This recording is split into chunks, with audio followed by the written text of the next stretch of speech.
Hello, everybody. We're back. Sorry about that. I'm going to have to do a change. I'm going to be checking out this week.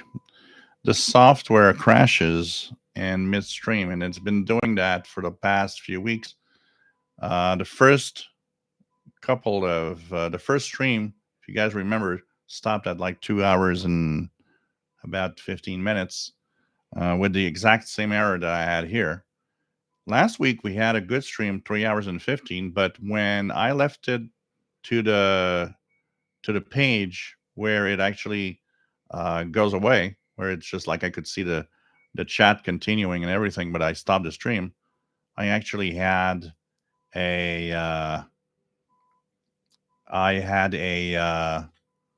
a crash after the stream was stopped. So I'm gonna have to check that out. Something definitely happening here. So sorry about that. Sorry about that. We're back with the stream. So, anyways, thanks for the comments. I've really definitely didn't. I don't want to talk about it. I'm showing it here, but I will tell XH Data that this is too delicate. That even with FTC approval, I can't.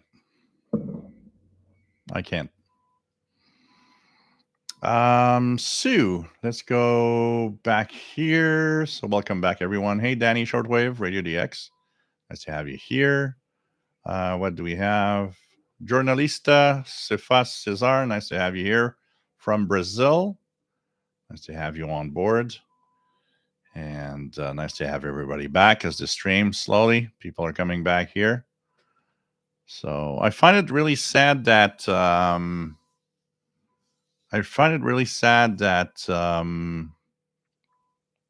you can't use the same link to restart the stream. It has to be a different one. So anyways, I'm going to check it out. I'm going to probably change the software, do it differently. I'm tired of this, and I don't want to have. That was one of my my scares today. Was like, hope it doesn't crash in the middle of the stream. It's kind of not cool. But at least people are finding the stream again. It's just that, it's all sad. It's going to be in 2 parts this week, I guess. And hopefully it's not going to crash in the next 20 minutes. Okay, what else do we have? Let's check it out here. Anybody else? So Bob Cantor 2000, nice to have you here. Says missed part 1. Glad you are back on. Nice to have you here from Long Island. Sheila, nice to have you on board from Belleville, Ontario. Pretty cool. So RRT08, nice to have you here. So I'm gonna check it out, Rob. Since we're doing a weekly show again, I'm gonna check out what we're gonna do. But I am in the process of working on something. I got an idea for Halloween night. So Halloween is, of course, the night where I will go out with my nephew and view a lot of things. But I thought that before that, we could possibly have a Halloween special show. We'll check it out, Rob. We'll have a Zoom. Zoom is very different, so I'm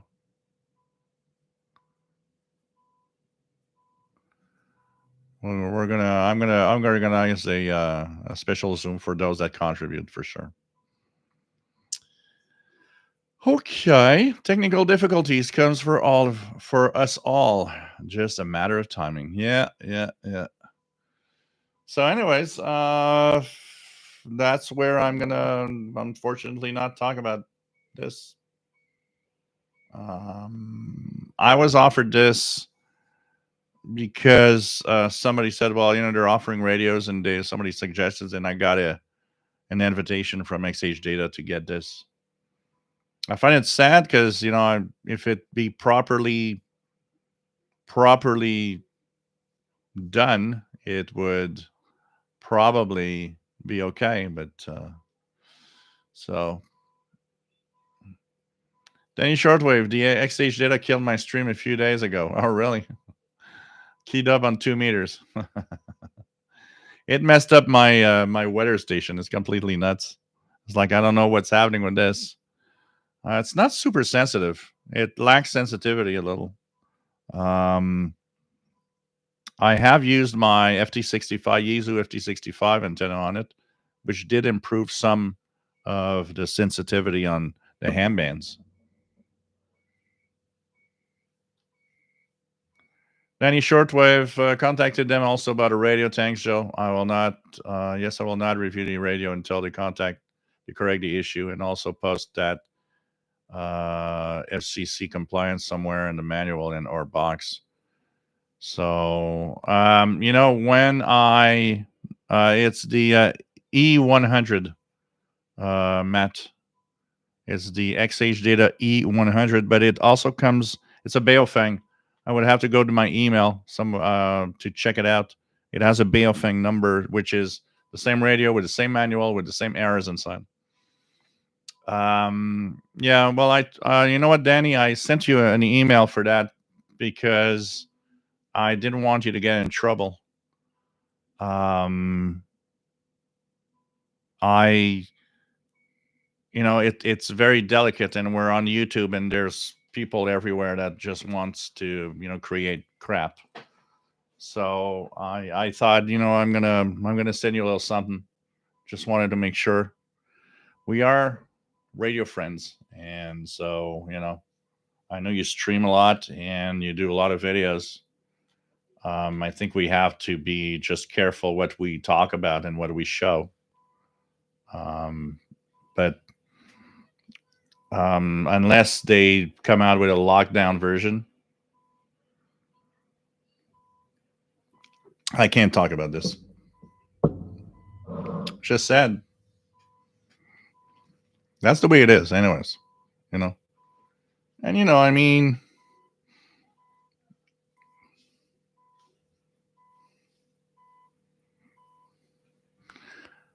you know, we we have these things, and you know, I mean, and I think you, Danny, also. There's when we get something free, we kind of find of that there's an obligation to talk about it because, you know, they gave us something free, but that obligation stops when device is the perceived device is not up to regulations.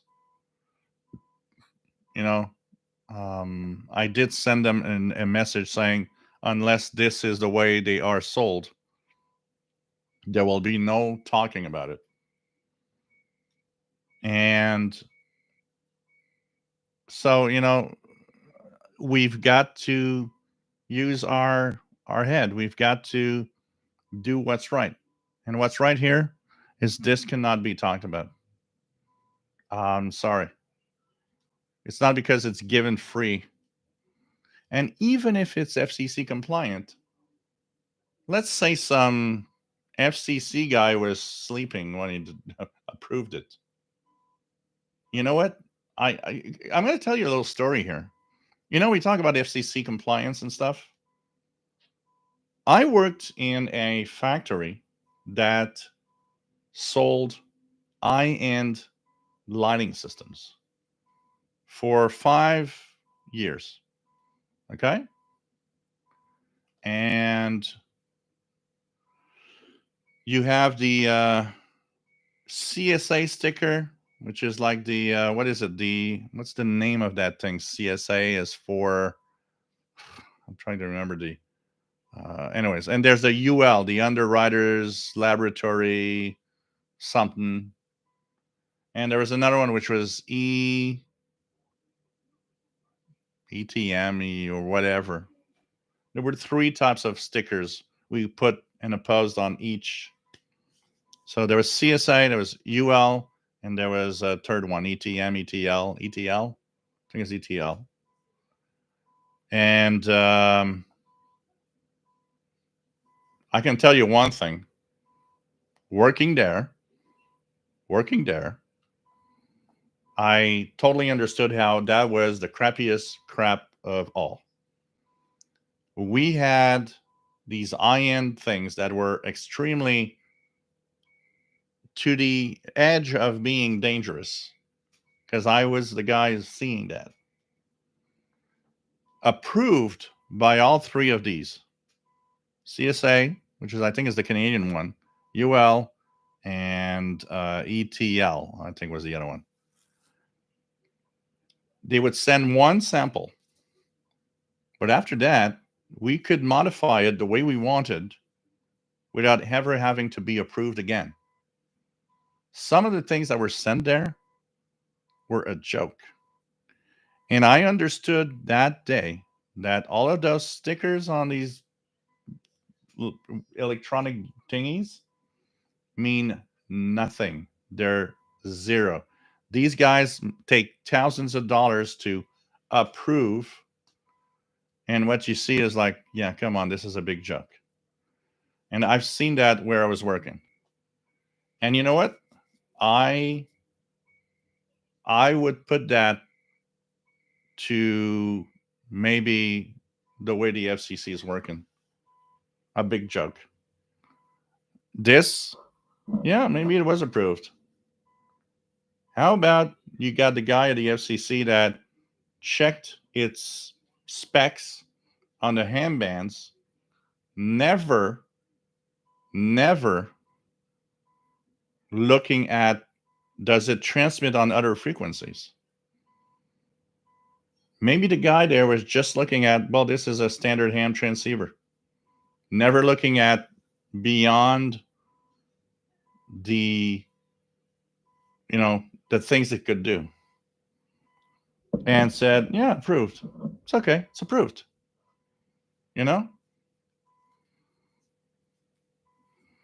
So at some point it's like, yeah, okay. Yeah. So working at that factory opened up my eyes on what these stickers mean on any device. It just told me that, yeah, crappy, that's doesn't mean a thing. What do you approve? You approve nothing. What do you test exactly? They do these things of like, oh, like these documentaries of, oh, this is the process of approval. We have a lab and we put them to the test to the maximum of their ability, make sure they don't catch fire and blah, blah, blah. Yeah, well, that's not what I'm in the impression of what happened when we sent the stuff there. I mean, the company I was working for, they hired me because I had the electronics knowledge. If you guys would have seen the requests that were done that nobody had any ideas. I remember they requested a all metal lamp, which was designed for 12 volts AC, and put that thing on 347 volts. And the day that they brought that to me on the table, and I said, what are you trying to do? Kill someone? And they were all like, what's wrong? You just put something that is all metal in every single way. No isolation on the cable. It's a metal cable because it's cute in the design. Somebody touches that and something else, and they're gone. And so there was so much of that shit going on. It was just, God, thank God I'm here. What were you doing before I was here? Because nobody knew anything about electronics or electricity before. It was just mind-boggling. It's like, whoa, I'm surprised I haven't killed anyone yet. It was just crazy. Do you know how they to tell you how crappy that place was? How would you test if a lighting system worked? Well, you took the two wires and just stick them into the plug. Oh, turns on. Yeah, that's very safe. Way to go. I had all sorts of security systems with breakers put in place, telling them if you're not killing a client, you will someday kill an employee. This needs to change. It was nuts. Man, when I saw that, it was wow. Wow. Thank God I was there.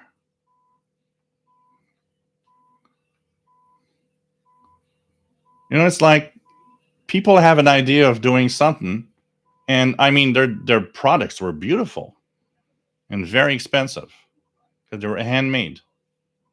But all of the products made were made by somebody that has no freaking idea of electricity, of how it works, and safety. It's when I got there that everything changed and things became much safer. When I left, the first thing I thought was, "Oh God, I can just imagine how downhill it's going to go from here." And I actually told him when I left, I really, you really need to hire somebody to replace me that knows something about electricity because you're going to kill someone at some point. It's just crazy.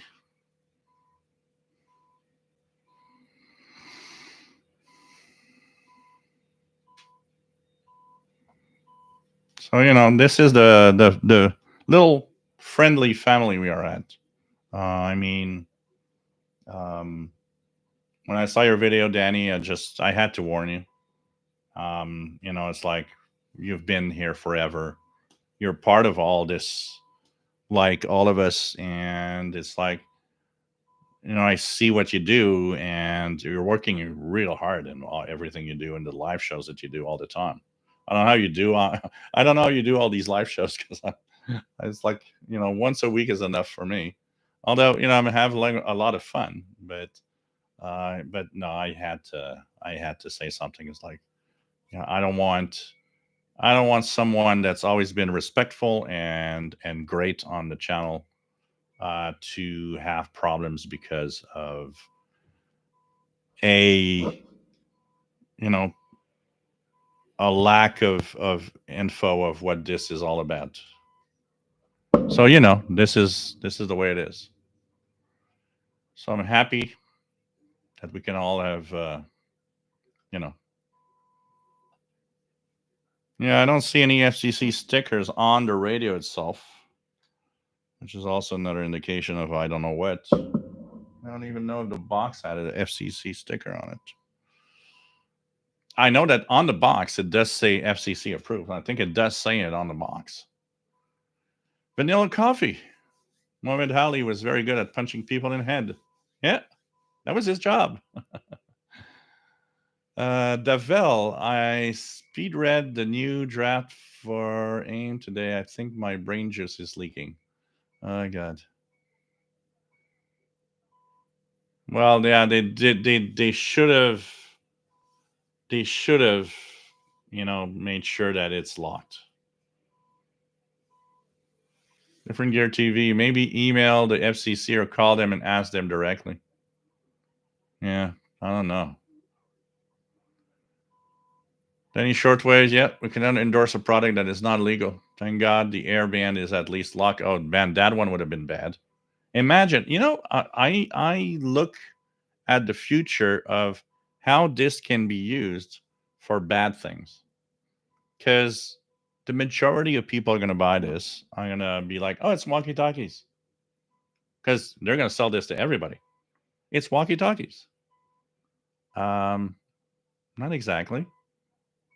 Think about someone, a family buying this just for fun. It's like, and going to the Marine band. Oh, walkie talkies. No, not exactly. You might be interfering with really important stuff. Um, wow. I This also opens up another gate, another thing about our imports exports now. Nobody checks. People check for drugs, and it's like, yeah, but this is as important. Checking for this is, for me, as important as checking for illegal drugs, because this is illegal radios. Come on, I don't know. This could be used for so much bad things. I just don't want to hear about it.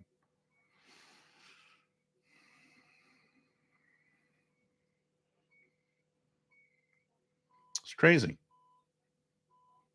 Oh yeah, aviation radios in Canada have a specific licensing of their own.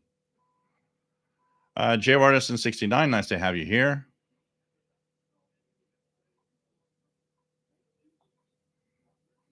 Vaults, what FCC got is a payment reception script only. Let's get our cash. It doesn't matter.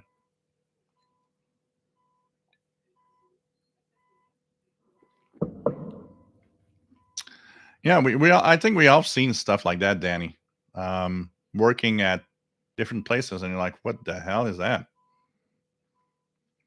Dalvell says, I've done a lot of work with FCC approved microwave designs, and the input they gave us was never useful. I mean, yeah.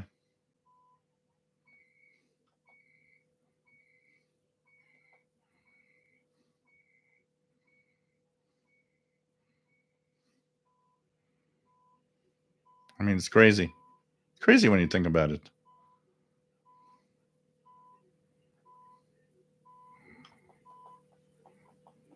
Hiring real engineers to design electronics. What do you think we are? Millionaires? I don't know. Get to Fortnite. Nice to have you here. Master Plays Radio says, as long as you do not send to the other side of the room due to an electrical explosion, I think we are okay. I don't know. It's crazy. Xavier Fuertes Diaz, I think European regulations are more restrictive. Then again, we'd have to check them out. I mean, we had lighting systems coming from Italy that were totally out of whack with what safety is all about.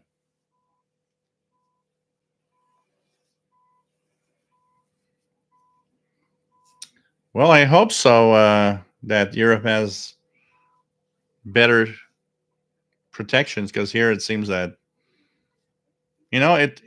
I, I've been in electronics, electricity, doing stuff all, that UL approved has been there since I was young. I could see CSA and UL, and it's like it. It's supposed to give you a certain sense of security, in electronic products. Um, I just couldn't believe what I saw when I was working there, telling me, "Wow, this is all fake." Paul Bradway, hope it's not going to be the last. Nice to have you here for the first time. Cleverson SA, nice to have you here from Brazil. Yeah, that's what I was saying, Danny. I think they have a big, of all the little boxes that with the logos, they have the FCC logo on it.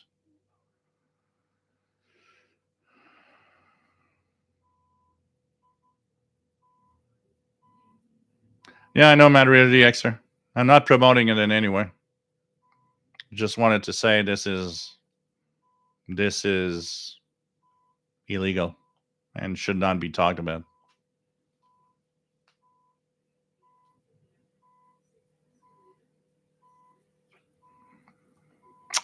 RT08 got his first SDR radio, new SDR player, SPDX R2. Cool.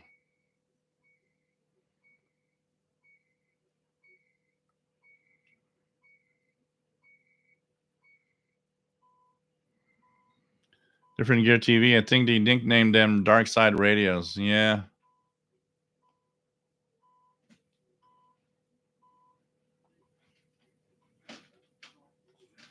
Yeah, I know. DX Lithuania. Nice to have you here from Lithuania. Pretty cool. So, anyways, no talking about it and no more talking about it. That is for sure. I think this is I did see 3 other channels talking about it intensely. And it's like, nope, not going there. So we are in the live show, guys. Did you know that? There's a live show right now. Part 2. We lost a little bit of audience, unfortunately, because of that, but that's the way it is. Just before we continue, if you like what I do, super chat, I'll give a little something, or PayPal donation if you like what I do, and you like the fact that I'm back every week on live shows, and that we might have a special Halloween show. How about a little donation to help me out and make me make sure that we're here all the time? Have you Frutis Diaz ham license? Absolutely. Victor Echo 2 Zulu Zulu India. Nice to have all of you here. What's on the bands? Should be Voice of Turkey. Is it there? 11785.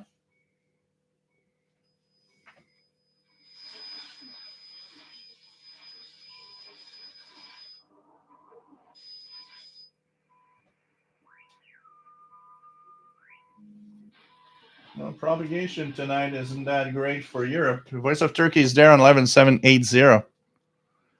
And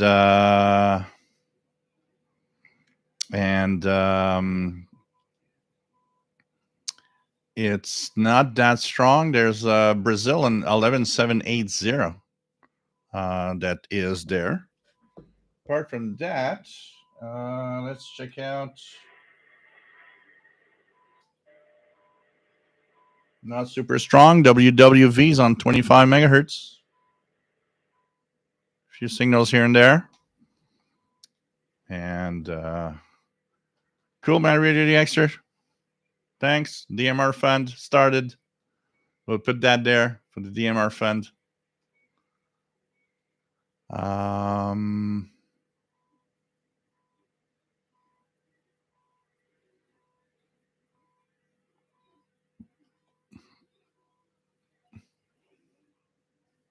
I'm looking into Montreal, Quebec, Canada, Dalville. Yeah, we're going to check it out, doing a band scan and stuff. Just for your information, Ham Radio Deluxe has a pretty much constant 20% coupon offer, easily found. And New Year's Eve, they have been offering 30%. Yeah, I had the older versions. I had the older versions of Ham Radio Deluxe, which is a very complete, software with all sorts of things.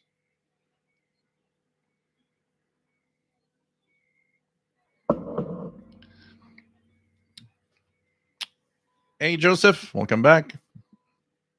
Quebecois for life. Yep. Tristan, yeah, you know what? We are going to talk on the International Radio Report tomorrow morning about. We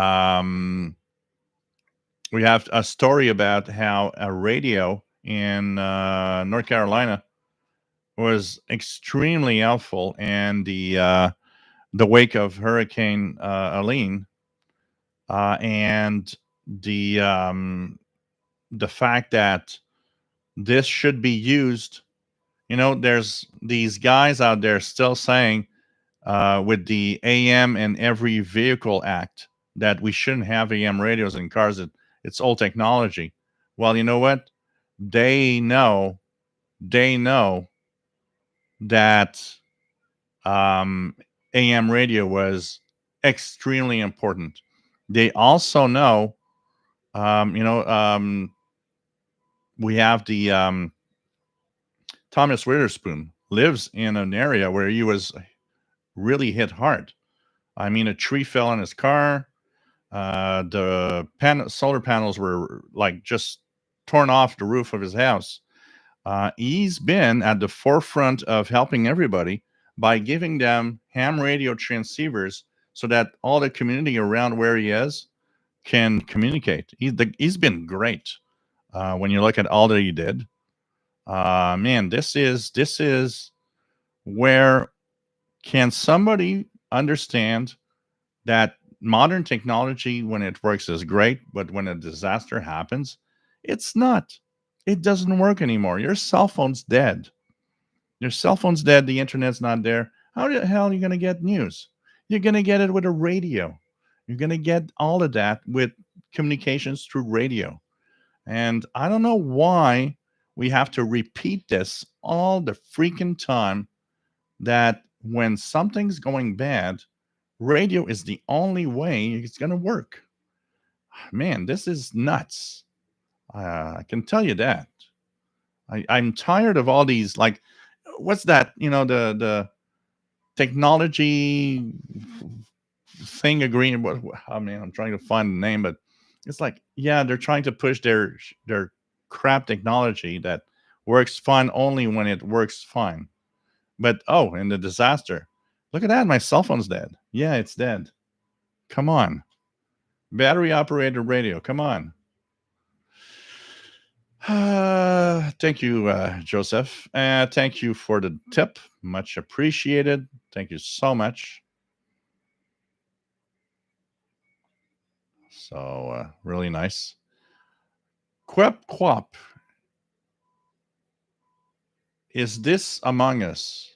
What does that mean? What does that mean?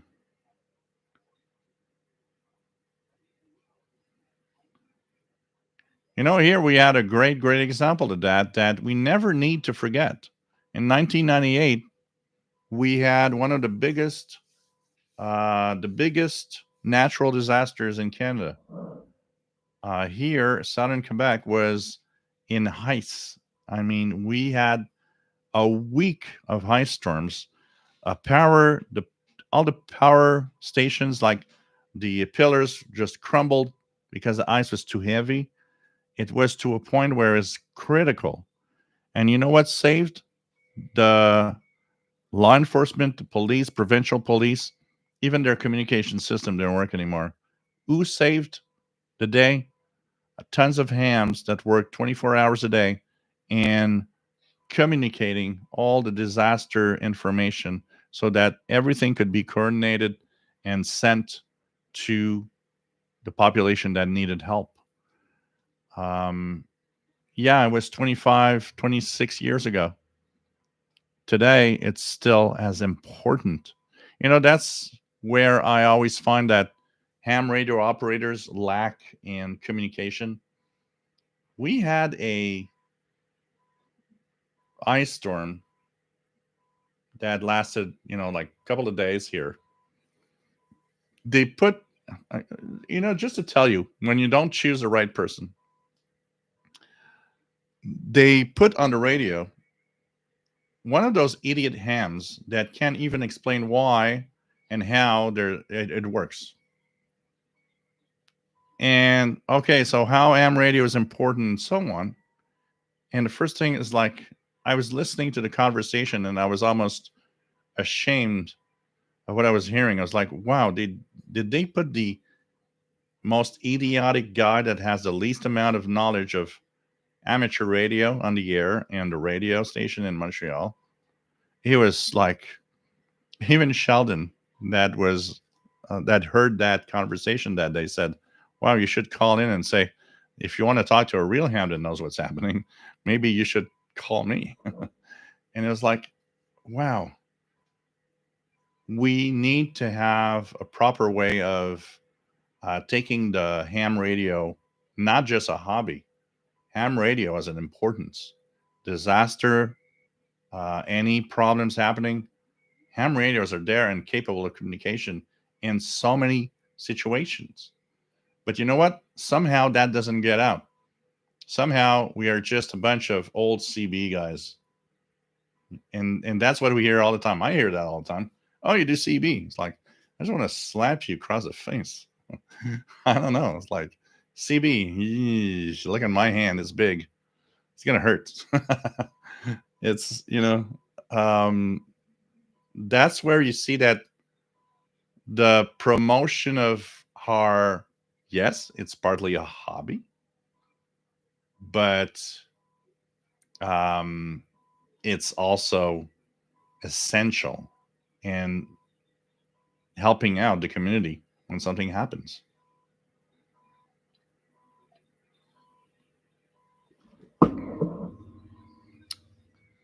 Robert Osborne, poor English signal 9440. Not sure if it's BBC, maybe Radio Cairo. Yeah, I think Cairo's on that frequency.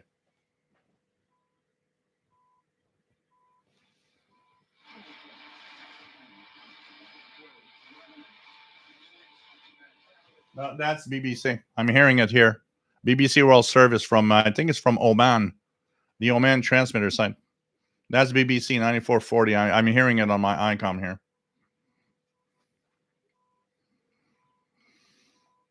Random signals.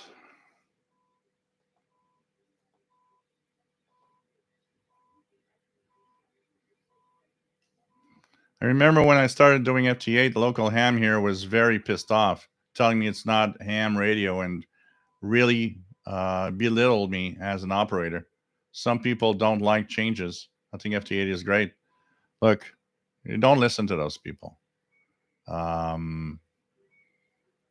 Technology advances, and there's new modes, there's new things. Anything that's new is always kind of a problem. I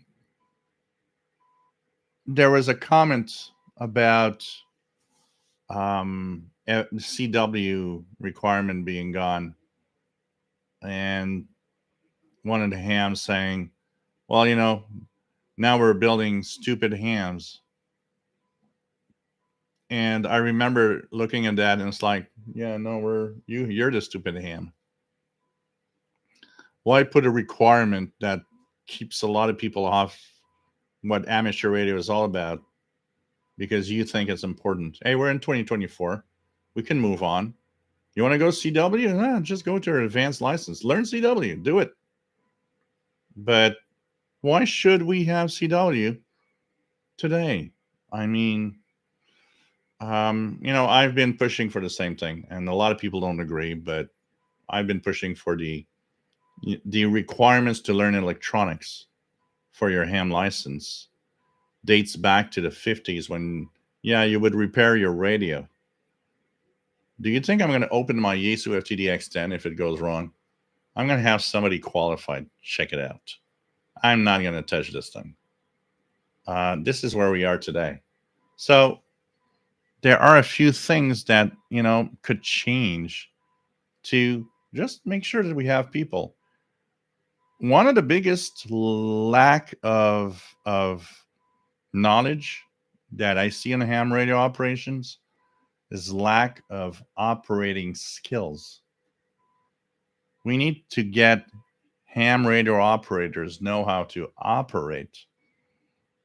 Right now, it's like, oh God, can't believe.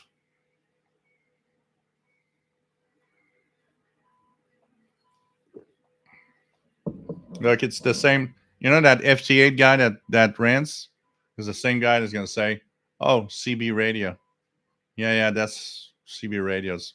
Come on, I don't know.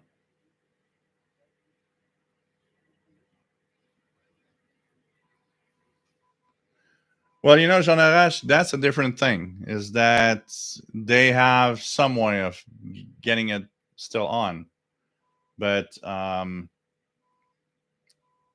if a hurricane hits Cuba, they're all going to be gone. But ham radio is going to be there.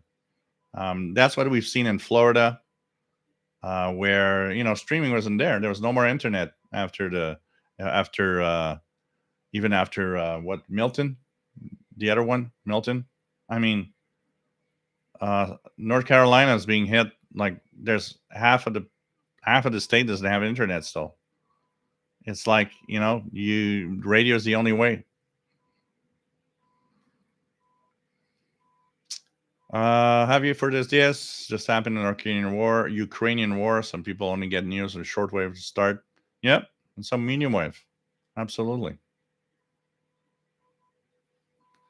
I think one of the most important things as a ham radio operator, newly ham licensed or not, you know what? Be happy what you do with whatever mode you're using. You know, stop thinking that anything you do on ham radio could be dumb. You know, I was talking about the local nets at night. And there's a lot of people joining in the 2 meter nets and just saying hi. It's not for me. I joined the net a couple of times, mostly to test my radios if everything was all right. Honestly, getting on a net saying, "Hello, everybody. Have a great night." And for today's question, I think that yes, we should promote more of whatever. It's not for me. But you know what? It is for some people because it's a way to communicate with other people. And you know what? What your fun on ham radio is signing in to the 2 meter net every night, saying hello to everybody. Fine. I got no problem with that. It's just not for me. The same thing of what you just said. Instead of saying FT8 is not ham radio, he should just said FT8 is not for me. But it's cool that you're doing it. You're ham and you do FT8. I get bored with FT8 over time because I like talking, and so I like the SSB voice thing a lot. But still, I do FT8. I mean, a lot of contacts. I see an FT8 exotic station or the expedition. It's like, oh, let's go and get him. Ham radio is ham radio. There is no that is worse than that, and that is bad, or that is good, and that no. There's no such thing. You're a licensed ham. You're active. Whatever you do, cool.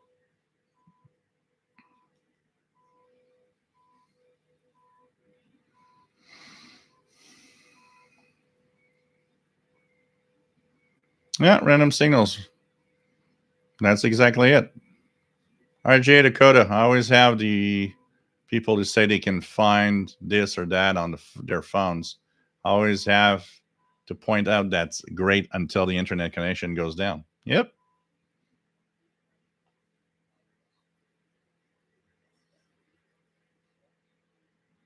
Yeah, especially when you're new ham random signals, it's intimidating.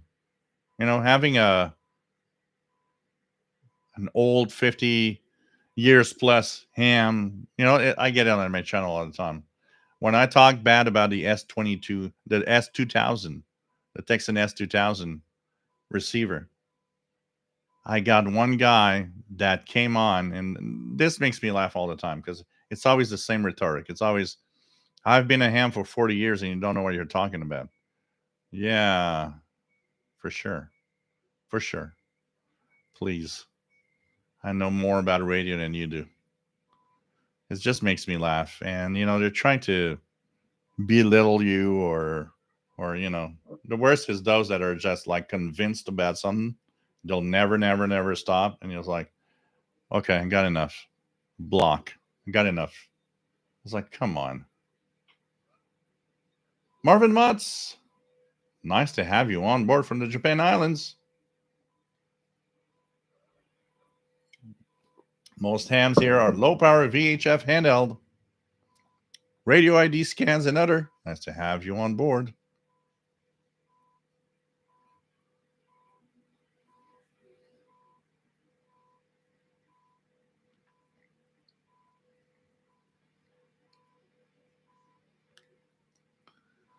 Any shortwave. Yes, I've noticed the TV news and always puts the worst person to represent amateur radio. Yeah, that's true. Every time I see a ham radio operator, I just want to go in bed and just cover myself. It's like I'm so embarrassed. It's like, wow, that idiot is representing what I am as a community. Why the hell? Who actually told you that was the great person to be on the air? Come on. Win 1960. Nice to have you here. Michael Mora. Nice to have you here. Dalvell says Aline made people pass out, ham band radios to emergency workers, and the people running around the tower were amateur radio operators. Joseph is hearing 9440 on the West Coast. Cool. J Products, my city's trunk system went down during the great shortwave blackout, the Southwest blackout, or what is that? SW. The great blackout, anyways. Agencies went back to VHF and apparently got reports via ham on 2 meters. Bunch of folks were sharing info on GMRS2. Yep. That's what we're here for also. RGA Dakota, so from the very beginning of this hobby, I always knew that I would hear history and news from places I could never have imagined. Hey, Simon Templar, nice to have you here. You know, we gotta remember one thing. What's on 11610 right now? Isn't that Madagascar?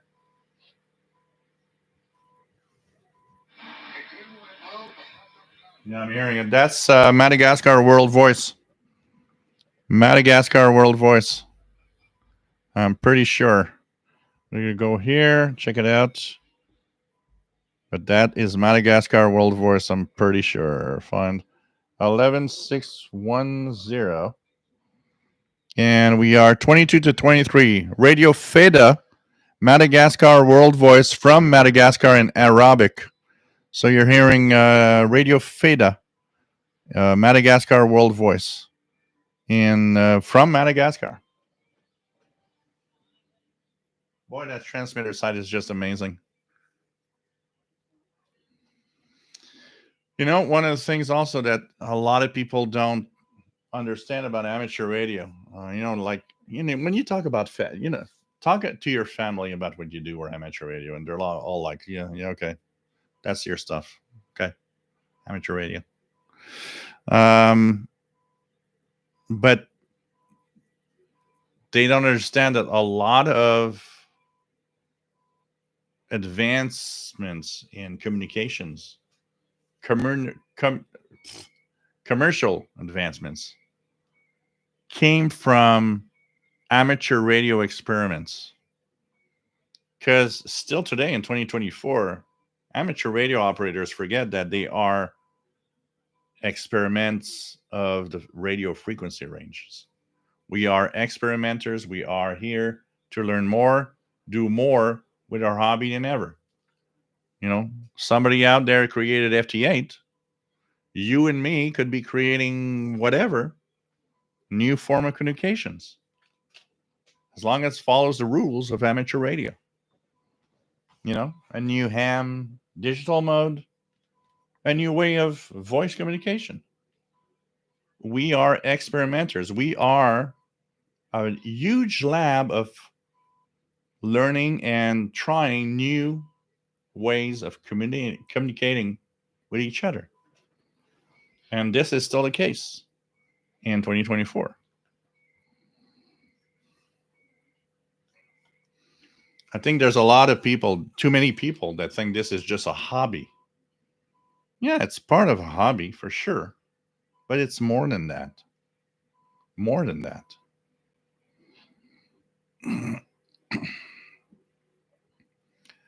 Gihendo, I only want a technician license, but I'm going to learn CW. Don't even have that much interest in general.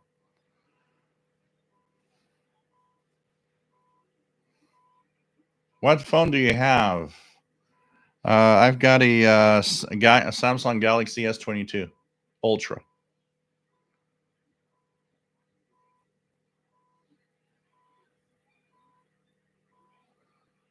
Just general knowing how to call and behave yourself in any situation on the bands. You know what? One of the first things that I heard as a question, when we talk about how the amateur course is built, amateur course doesn't spend a lot of time telling you how to call. I got into ham radio knowing what to do, how, because I've been listening to hams for 40 years. I've got accustomed to how you call CQ, how you answer a call, how it's all working. So when I got on the ham bands, I knew the way it works. But a lot of hams go through their license, their amateur course, but don't have the knowledge or that experience of all the years, and are like, okay, what do I do now? How do I call? What do I do? You know, John, Tampa, Florida. Yes, PayPal, absolutely. PayPal is this email, John. I'm just gonna post it here. Here we go. That's the PayPal, John. Just send it there. So, it's crazy, but we have a lot of people that get on and don't know what to do, and then you have the shy people. It's my first call was. I mean, I'm the out there guy. I'm doing this show, and it's like everybody's like, "Yeah, that guy's not shy." I'm not. I'm not too bad, but my first ever contact was intimidating. It was. I've never done it before. I'm a little shy. I'm a little uneasy. I'm, you know, my first ever contact ever on ham radio, like 2 days after my ham license, was on 10 meters with a guy called Rick, VE6CQ in Calgary, that knew who I was actually from the Shortwave channel. Um, I was stressed doing that contact. I've never done one. I know a lot of people, we talked about it, why FT8 could be popular or some digital modes. Why? Because that front facing, I'm calling you with my voice isn't there. There's no conversation, you know. I remember the first ham I had a real conversation with was about 2 weeks after I had my ham license. The guy was 80 years old. He was living in, I think it was South Carolina. And he wanted to talk. And that guy wanted to talk. He didn't want to do, oh, you're 5'9" or 5'7", and that's it. And that also was like, I'm talking with somebody I don't know, and I'm doing my best. And you gotta, what am I going to say? I understand how it could be intimidating for some. And the um, the guy came back to me because I didn't mention. I said, I've been licensed for only 5 days. And that 80-year-old man came back to me and said, well, I would never have thought you'd been licensed only 5 days, because the way you operate, it was like you're a ham for the past 20 years. And, I told him I was a shortwave listener, so I listened to a lot of ham operators and so on. And the guy just was so cool and told me, look, you're operating your station like you've been a ham forever. This is so cool. But, you got to jump in and do it. It's like having a new job. We're all freaking out on the first day at a job that we never done before, because it's like, yeah, okay, I don't know what to do. They're going to tell me tons of things that I'm probably going to forget anyways. And it's the same with ham radio operator for the first time, going on the air for the first time, operating for the first time. Am I doing this correctly? I remember doing SSTV, slow scan TV. Am I doing it right? And I was a little stressed out because I wasn't used. It's like, okay, this is the pattern that we have to do. It's like, but you got to jump in. But also at the same time, you don't have to jump in. Some people are not, feeling at ease with doing that thing, that type of thing, you know? So it's the way it is.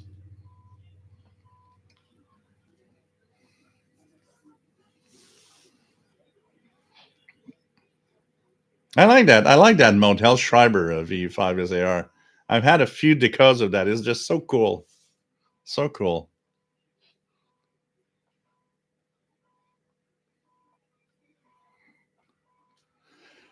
Let me just go back down.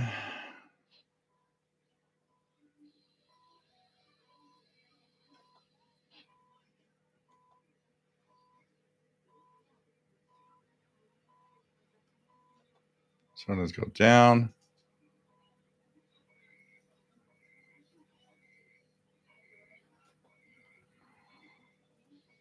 Jando says, even though I kind of be redundant, my PL660, I want one.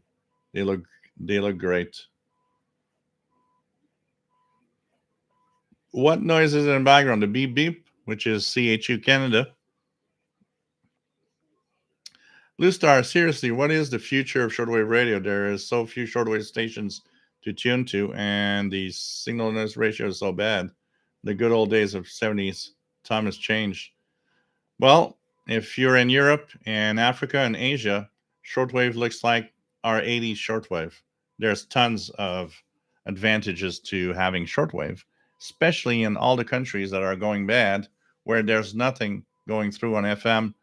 You need shortwave to send the news and broadcast all of the information that they need. So shortwave is extremely important still today. You are basing your comments on the North American shortwave, which is very quiet. The rest of the world isn't like that.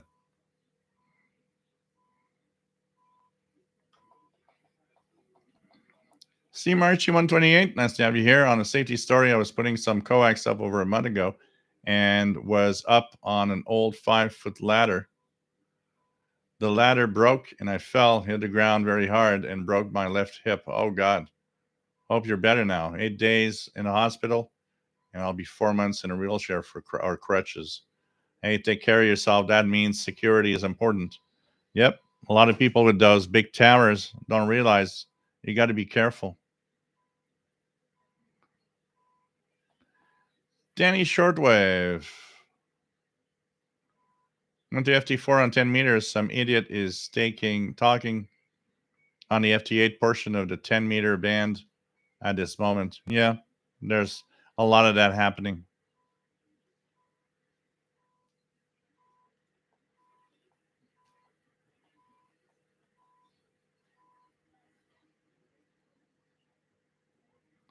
Well, it's not illegal, Matt.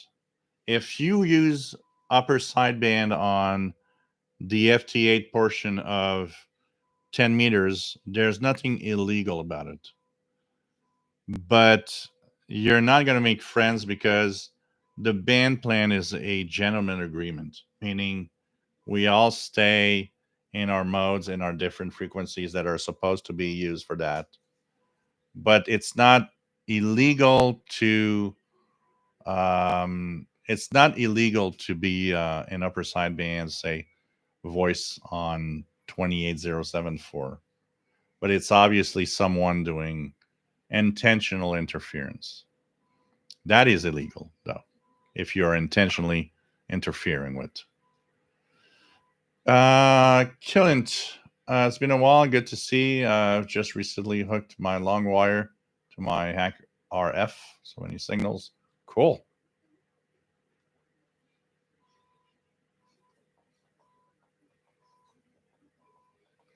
Random signals. I agree, Jill, that some of the questions of the basic needs to be removed. Times have changed, and I don't know anyone who's fixing their radios nowadays.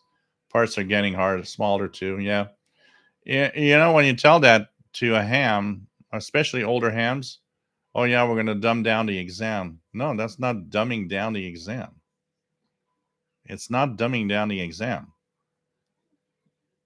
Do you understand that it's making the exam ready for 2024, the future?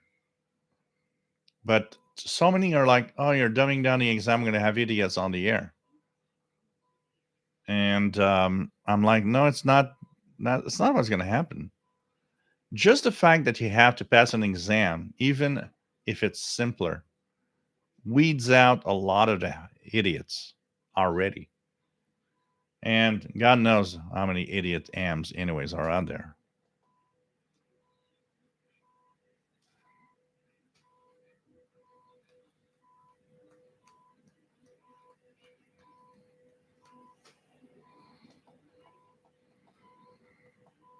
Thanks, John, Tampa, Florida. Lil Bill Sia, nice to have you here from SWL 1315RE. Jehando says, I've been listening to the community on Scanner for years, but I am a little nervous to actually talk. Yeah, a lot of people are.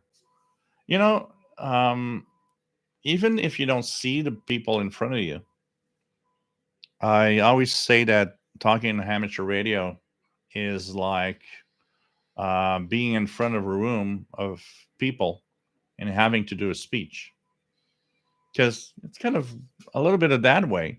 You don't see the people, but you know they're out there, and you got to talk. You got to talk in front of people or talk to people but you don't even know. There's always a sense of not being very comfortable with that, and it's normal. It's normal. Um, you know, we all have that. I have it too, even if it doesn't show here. I've been doing this for 10 years, so it's kind of gone away with the fact that now I'm comfortable. I know, you know, I know what happens. I know you guys are great. You guys love me and what I do. I think it's just getting comfortable in what you're doing. But still, you know, an example of that, a Zoom meeting. A Zoom meeting is more stressful than this. I see you guys in the chat room. I don't see you guys visually. Zoom meeting, you see the guys, you see everybody. It's like it's a little more intimidating seeing everybody, you know. But it's normal. I think it's we're all different on that side and on what we do, you know. Um, but sometimes you got to jump in and just have fun. That's all. There's nothing bad. What are you going to do bad? There's nothing bad you're going to do. You just jump in the conversation. Jeffrey Chan, nice to have you on board from Hong Kong. Thanks, V5SAR. Thanks for the tip. Much appreciated.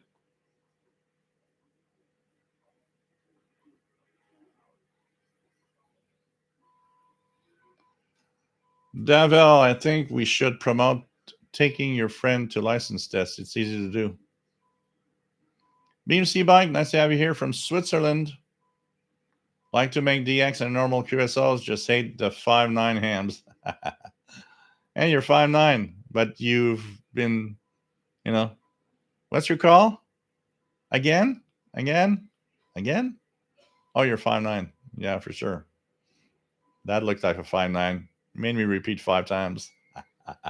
Thank you, Marvin Motts. Much appreciated. Cat cans. Just started getting into the hobby and listening to shortwave. First time I heard WWV, I was creeped out.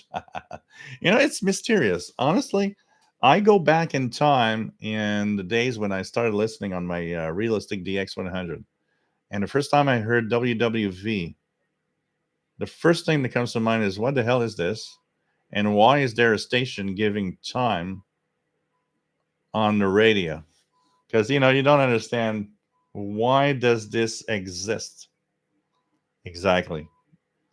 And you're wondering, I heard CHU the first time. It's like, wow, this is so bizarre. What are these stations? You guys remember when CHU was in Eastern Standard Time rather than the UTC time? Oh, man.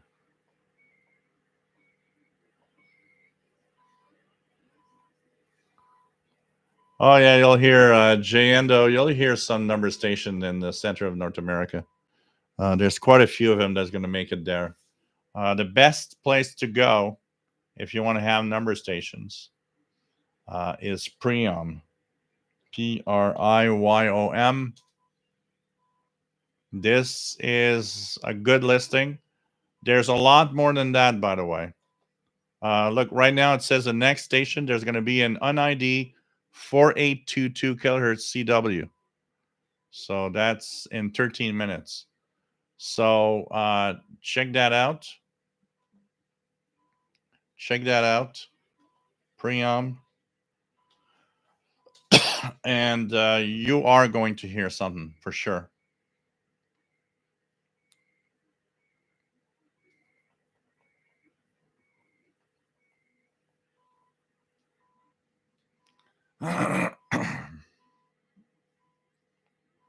Mr. G, hey, nice to have you here.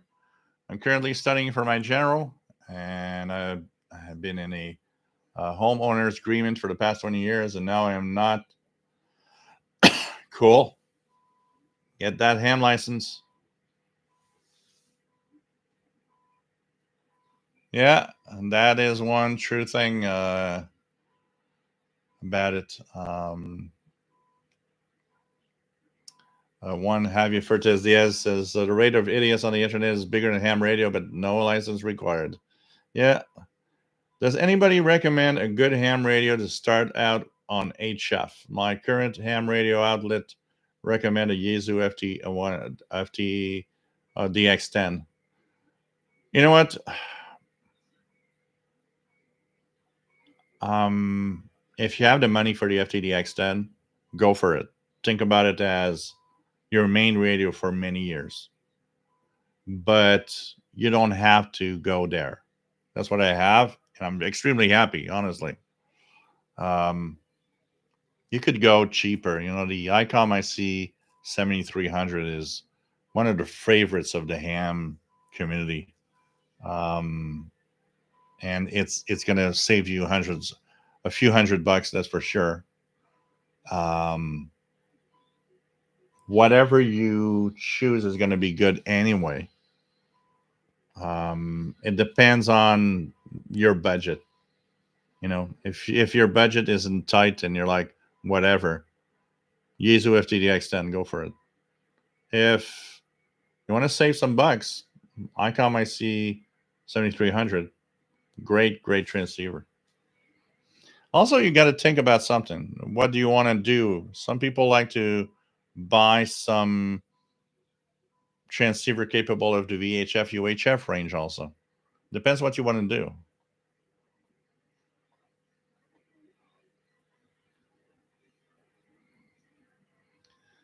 Different gear. It's not the same, necessarily the exact same exam everywhere, but due to regulations and international agreements, no country can do away for the license, the amateur license exam, because it would be an infringement to the ITU and the different regulators around the world. So there needs to be a AM license exam everywhere. It doesn't have to be the same though. It could kind of vary from country to country. You know, an example, I think here in Canada, it's a little harder than in the US to get your first license. There's more questions. I think there's more questions. We have 100 questions to answer. I think in the US it's 50. If somebody can comment on that.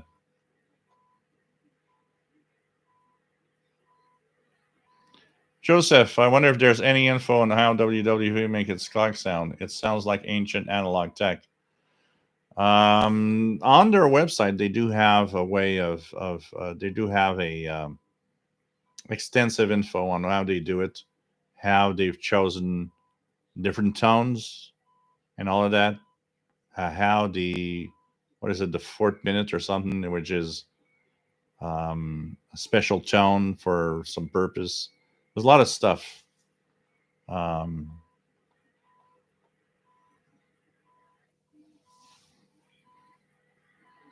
DX Lithuania. A shortwave station that I miss the most is a little hard to choose because I miss a lot. Definitely, definitely. Um, it's HCJB would be one of them. I kind of liked DX Party Line, the musical mailbag, stuff like that. For me, Ecuador was exotic too back in the day. Hey, Xavier Furtes Diaz, have a good night too. But I miss a lot. I like to listen to the Scandinavian countries. I like to listen to Radio Finland, Radio Sweden, Radio Norway. There's so many stations I miss. Radio Netherlands was great, of course. There's so much cool stuff in the day. So Europe falls back next week, and North America falls back 2 weeks from now. First. Then Mr. G, if you have the funds, go for the FTDX10. You'll be happy. It's a great radio. Switzerland switching off FM at the end of the year, says BBC Bike. That's another interesting story. Tell you that.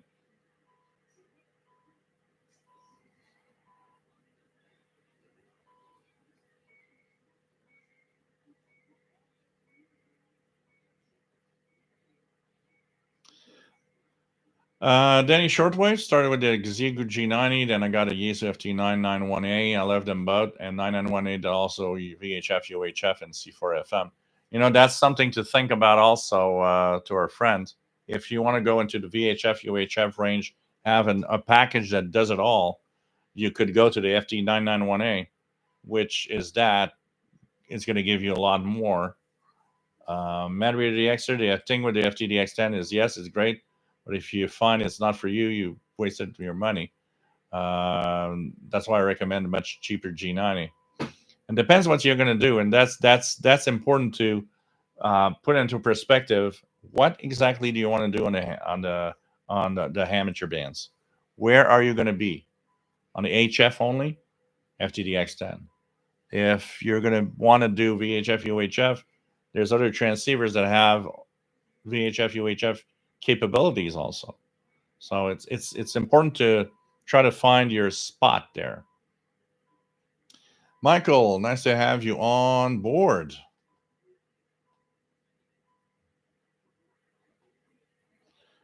Mr. G, 35 questions for the general. You need get 26 right and 9 wrong. Here in Canada, it's 100 questions for the entry level ham license. And you'll have two things happening here in Canada. If you've got 60% or more, 60% up to 70%, you will have your basic ham license. That will be only for VHF, UHF range and 10 meters. But if you have more than 70%, then you will have what's called basic with honors, which is what I got. I got a score of 92% when I passed my ham license. Basic with honors gives you all privilege, every band, HF and up. So, but the advanced in Canada is 50 questions. So I want to go to the, I eventually will go to the advanced. I want to go there. So it shows you how it's a little more difficult in Canada even to get the basic license. 100 questions. 70% and more if you want to have HF capabilities. Less than 70, 60 to 70, only VHF, UHF.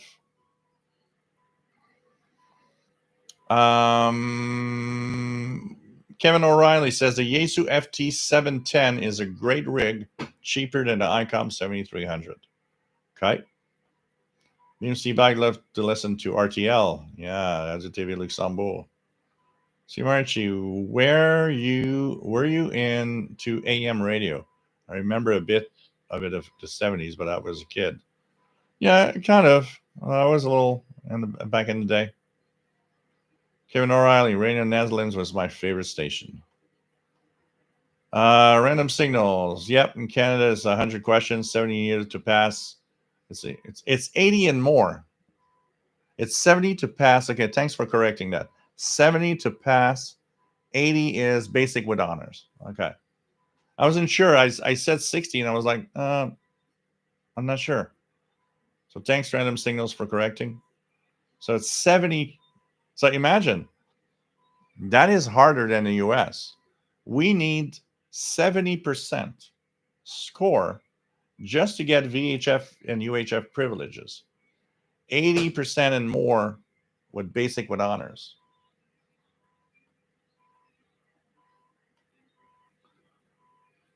Random Signal says the FT710 is probably the best bang for your buck. Cool.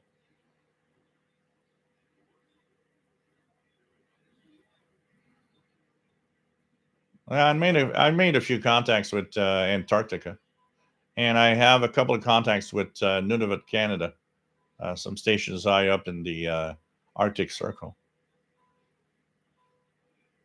Yeah, Tahiti on 15170. Remember that? I remember that.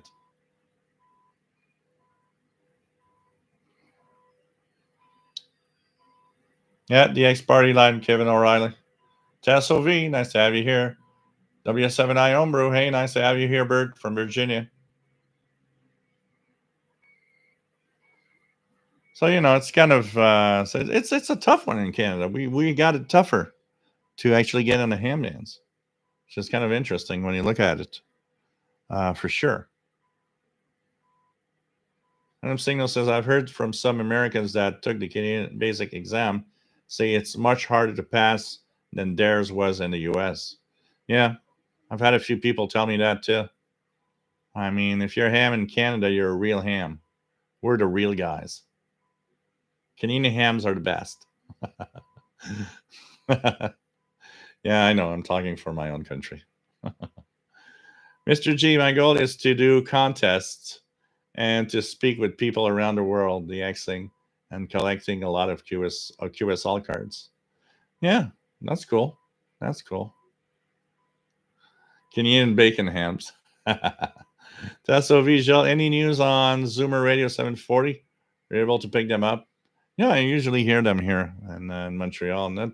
Nothing special in the news for that. See, Archie, love Canadian ham. Cooked great. Canadian ham. There's somebody the other day that was talking about Canadian bacon. How he liked Canadian bacon better than American bacon, apparently.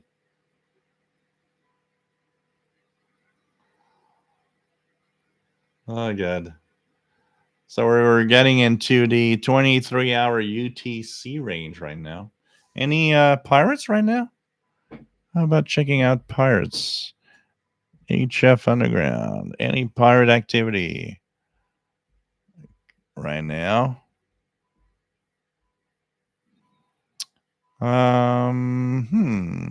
Today's 19th. Nothing much. There was good time radios at 1925, but that's it. Huh. All right.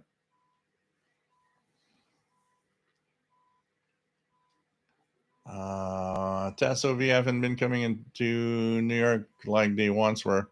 Perhaps they lowered their power. No. But lately, a lot of geomagnetic activity was happening in geomagnetic storms. So maybe you've just been listening to the days that the conditions weren't right. We've been having a lot of up and down conditions, and it affects a lot of the medium wave bands. So for sure. See, Marchi, Southern bacon is the best. Fat back.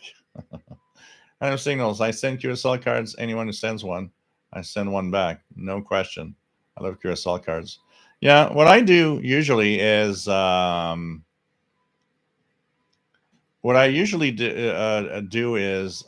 you send me a QSL card, a paper card by mail, I will always answer with a paper card.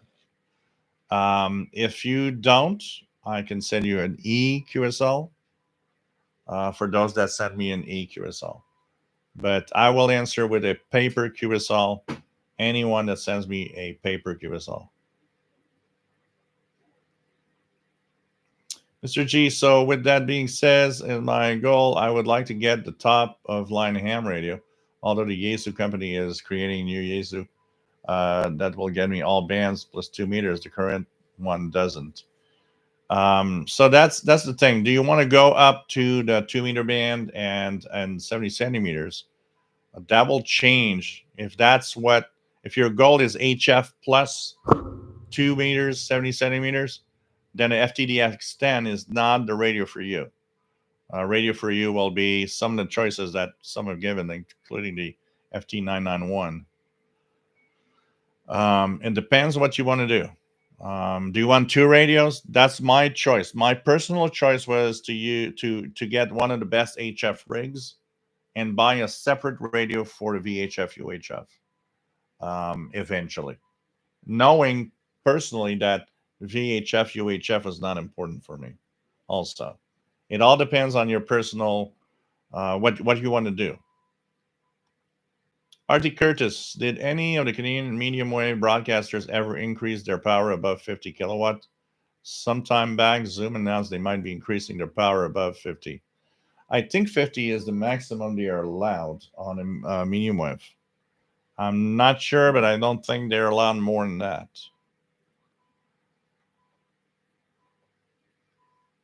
SWAT Cats loves collecting QSL cards. No need to send a self-addressed sent envelope.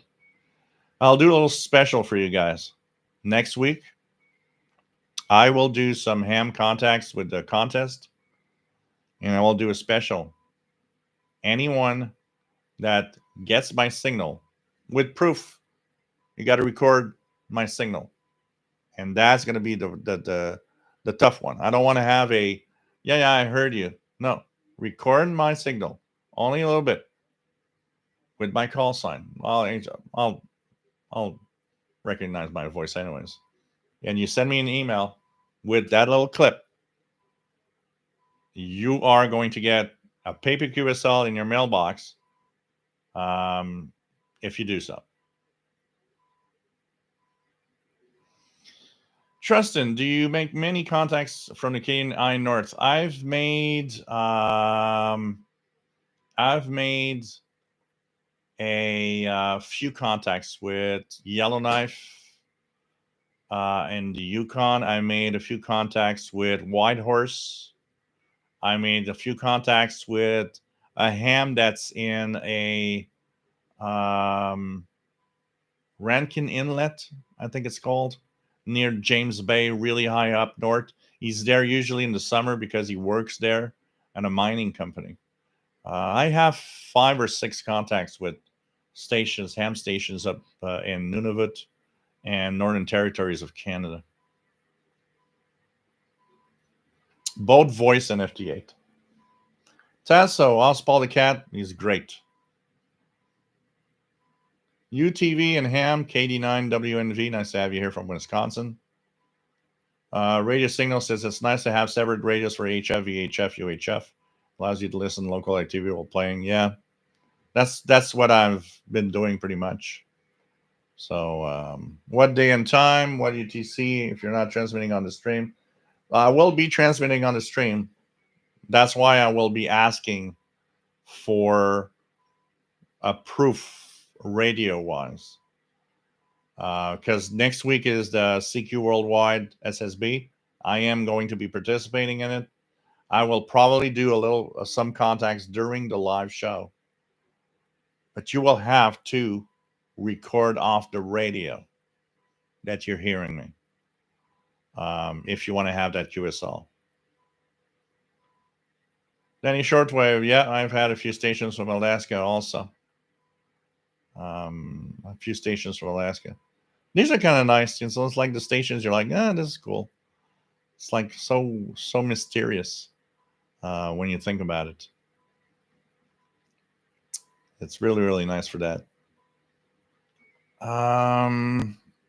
What else do we have here? So you guys have 2 choices.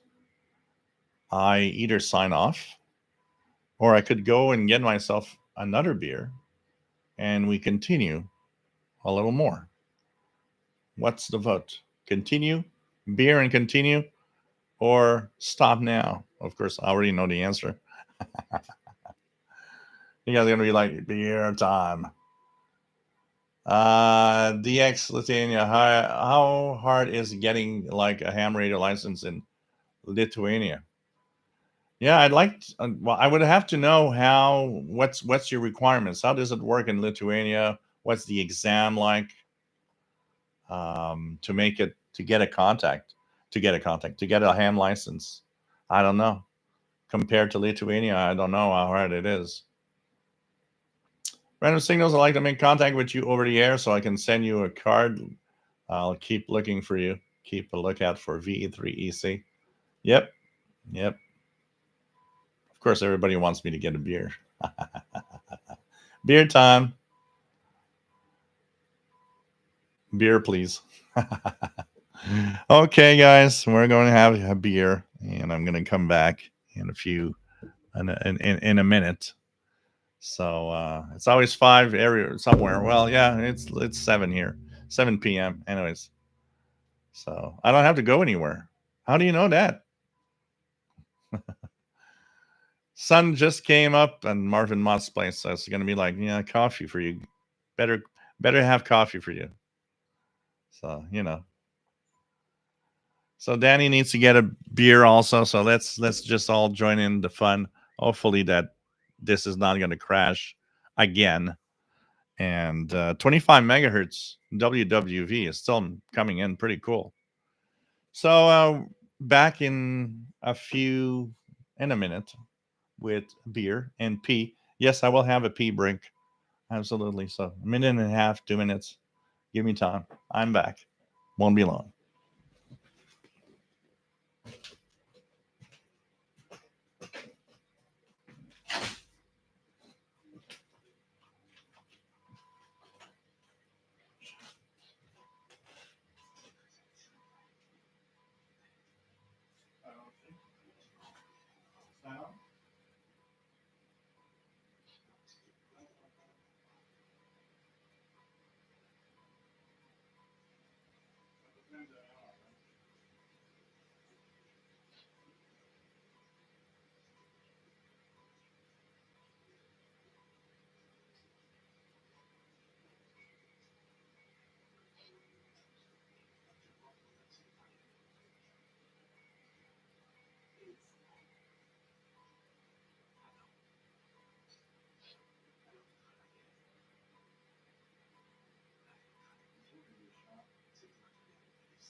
Hey guys, we are back. Sorry, took a little longer than usual because I stepped on Paul the cat's tail. So he, of course, went into panic mode. But it's all right after a few petting and saying, I'm so sorry. Nothing like, stepping on your cat's tail or a paw. And it's like, it's so heartbreaking to hear the cat squeal. Oh, man. So, what's on the air? I got lots of pirates yesterday. Sicko Radio, pirated on 6938. I bet it's not FCC approved. D. Scott Nathan, nice to have you here. KC2D CAD, North Boston, New York. Pretty cool. London 19657. Nice to have you here. Moosehead beer. I don't think I've ever had a Moosehead beer. I've seen it though. I don't think I've ever had one.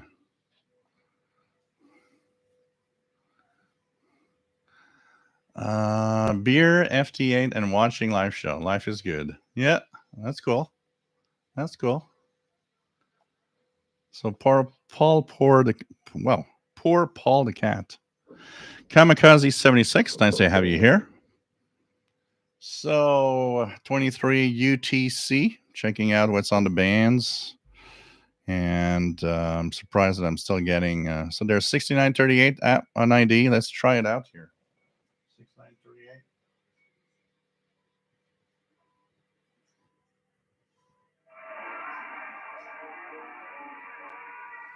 Yeah, it's very strong. Pretty strong here. Pretty strong.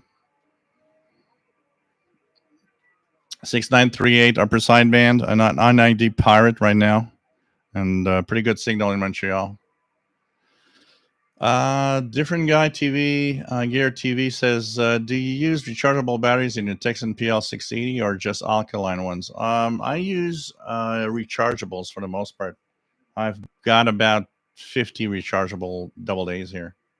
So it's always rechargeables.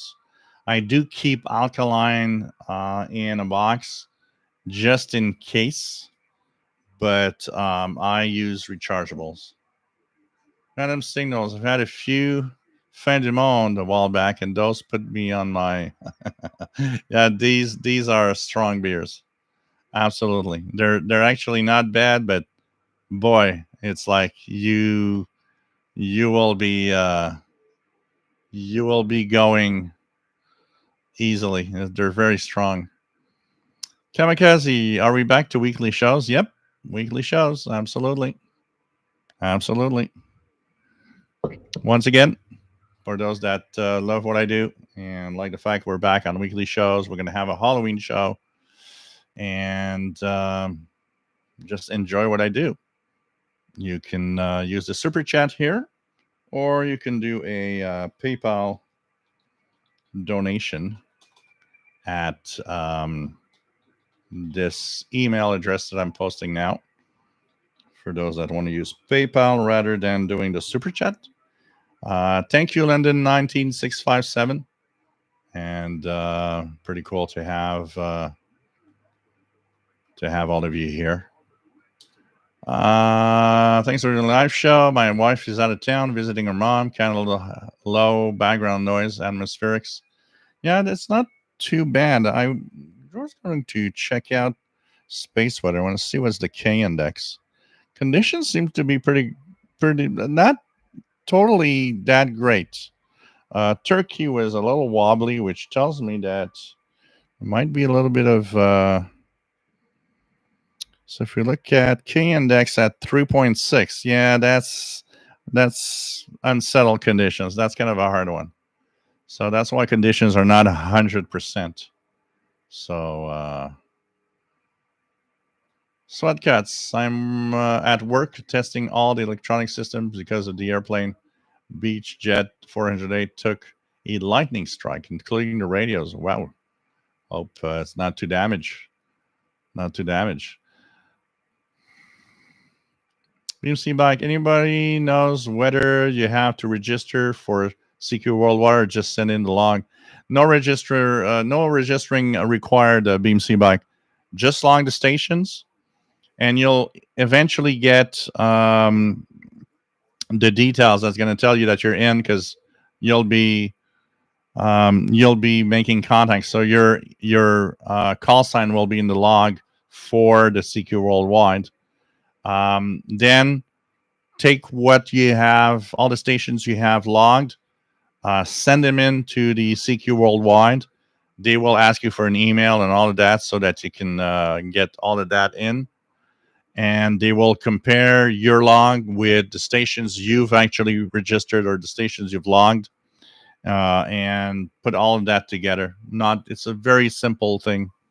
So just make contacts and send in the log.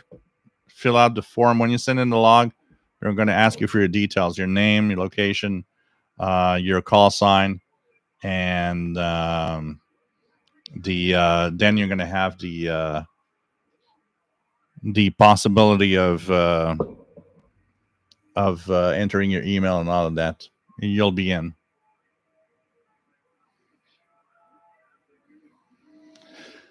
Did anybody do Sasquatch contest? I've heard about that, but nope. Jean Arash, where can you study for the Canadian Ham exam? Are there any books? Yep, there's one book, which I had. It has a new edition every year, usually. Is it close? Well, I had it close. I'd show you. Let me check out. I might have it close here.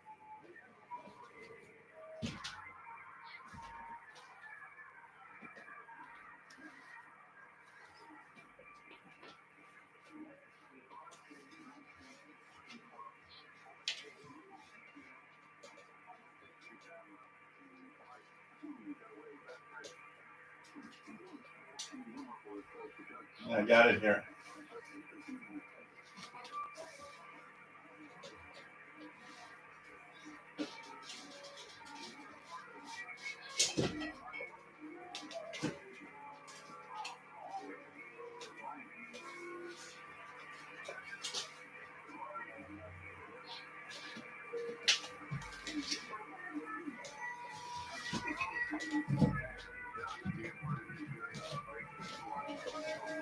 Here you go. This is what I used in 2000 and what 22, 3 when I got my ham license. 22, 21, December 21, I think. So this is the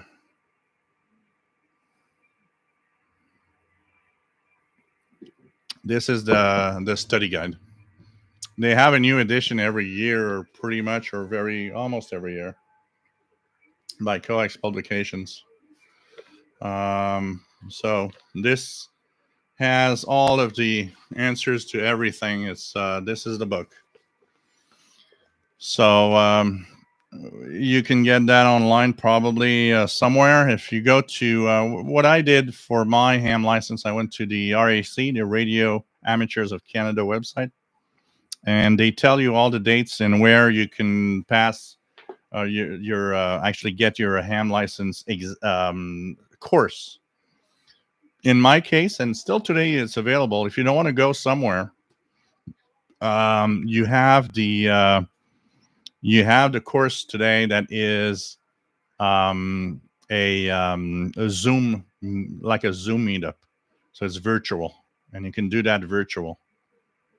And from that virtual course, then you can pass your exam with a virtual examiner that is in the listings. I passed mine with a guy from New Brunswick that also via Zoom. But you can also go somewhere. You have all the details on RAC, Radio Amateurs of Canada, and possibly through RACI, Radio Amateur du Québec. Probably has all of that details also. And if you want to pass it in French, particularly, because I passed mine in English because I don't, I'm okay with that. But if you want it in French, look at RACI, Radio Amateur du Québec. They probably have French language examiners and courses available.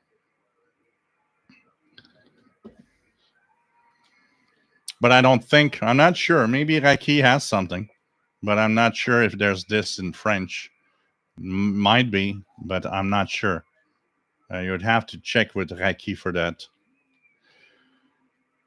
James Farley, watch your tech channel daily, and what made you decide to go back to weekly shortwave shows? I've got a little more time, so I've been able to get enough time to do this now every week on Saturday, and I thought that maybe a good idea.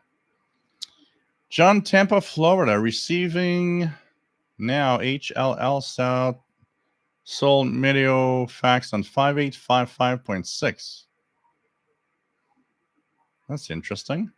At this time, that is curious. 5855.6. Isn't that the WRMI frequency?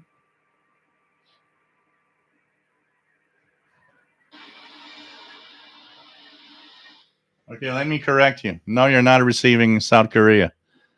Put your mode in AM, go on 5850. It's one of the radio shows on WRMI that is sending out digital signals. They're sending out a digital picture on 5850. I don't know if it's the what show it is, but that's not Korea. That is WRMI that you're getting, and it's sending out some digital mode. Sweatcats, I had to repair my CountyCom GP5 radio. What happened to it?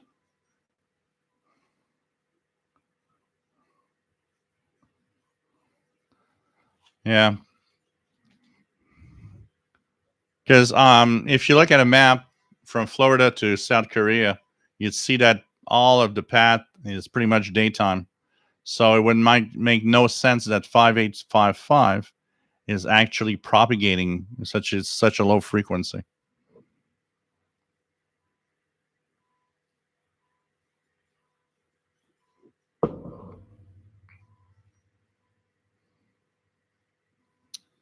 The antenna connection for the AM antenna was disconnected from the inside of the radio. Oh, wow. Where did you get it fixed? Did you fix it yourself or you send it in for something? That's the thing about shortwave, John, Tampa, Florida. It's you know um, having a signal, a mysterious signal that you're not sure. And what do you do? What is it, and where does it come from? And you have to use all of this knowledge. This is where shortwave is kind of complex when you think about it, because you have to have all of that knowledge of where is it possibly coming from? Could I be hearing? And add the fact that I always say, even if you think it's impossible, you should try it anyway, because you never know. I've had such surprising signals over time that it's just crazy. One of the things I wanted to talk about is, AWR hasn't talked about it. So I'm wondering just as to what point it is true.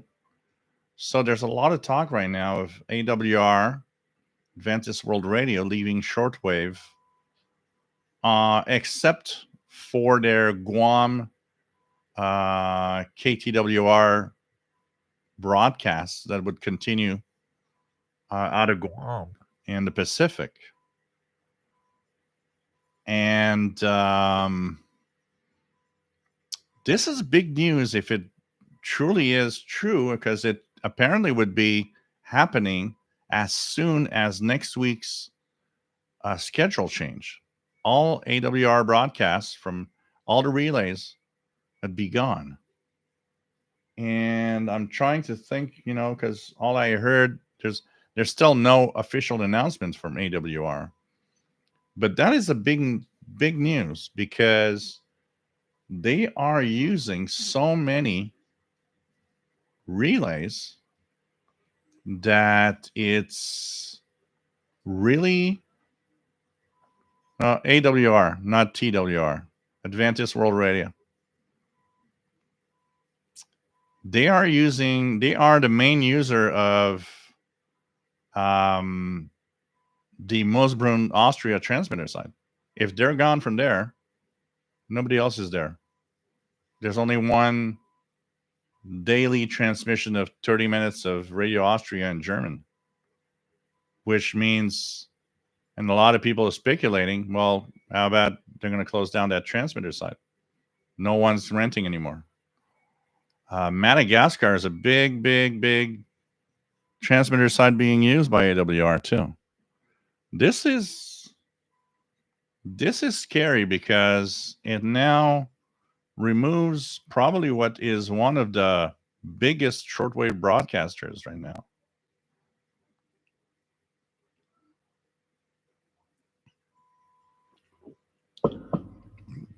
I don't want to talk too much about it, because as long as AWR didn't tell us anything, I don't know. But if it happens to be true, this is a big hit to shortwave broadcasting. The other thing is, apparently it's being done in a way that they're kind of in a panic mode, as if realizing that, wow, it costs a lot of money. And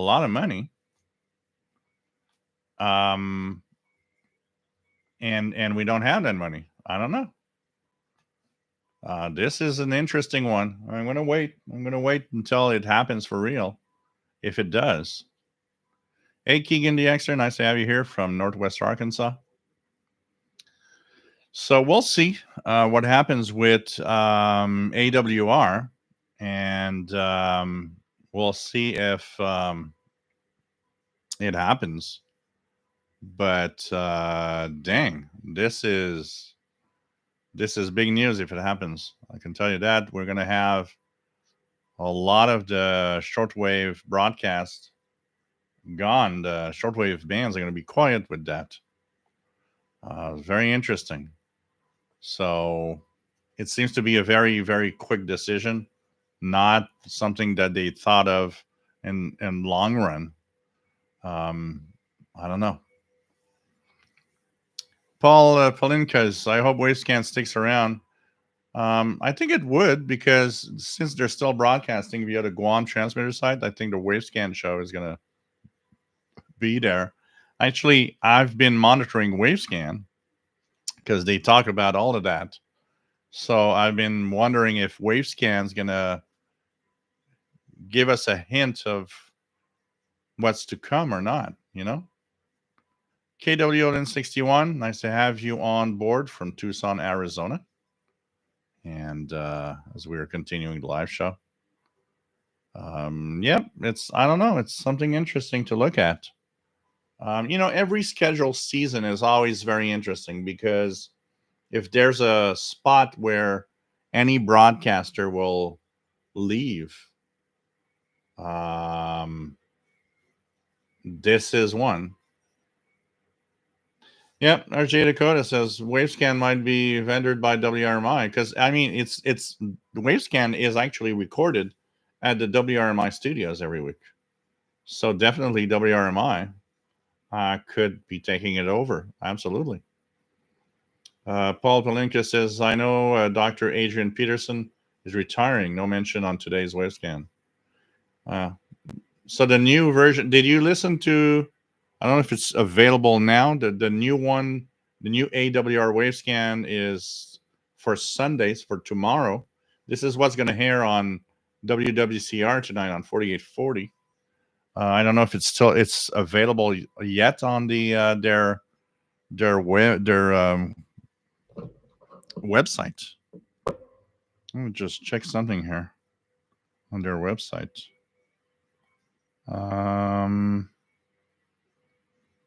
AWR Wavescan, is the new one there now? That's going to be the interesting part.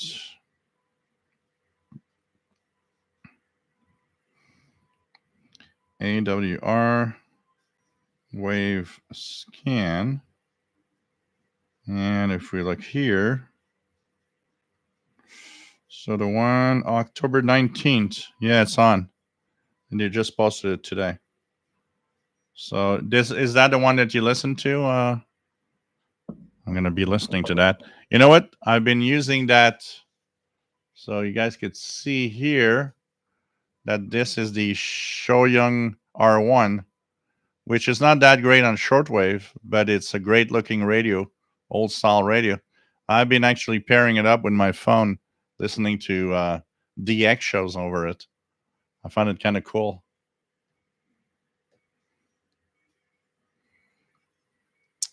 Okay, thanks, Paul. Yeah, I just noticed. Richard Wagner, hello from Tardy, Northeast Illinois.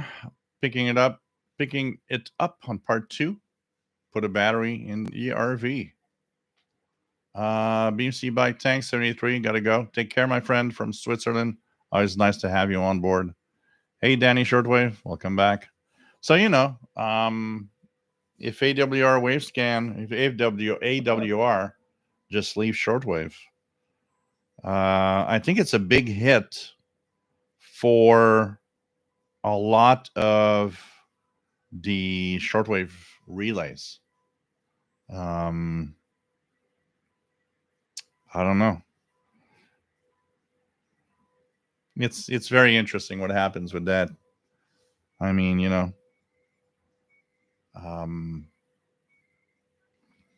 James Farley, have you ever owned a PK232? No, but I've remembered drooling over them. There used to be, so a long time ago, and this is a little bit of a history of ham radio stores in Montreal. So Montreal is a big city, and I still can't believe we don't have a ham radio store in Montreal for the size of the city.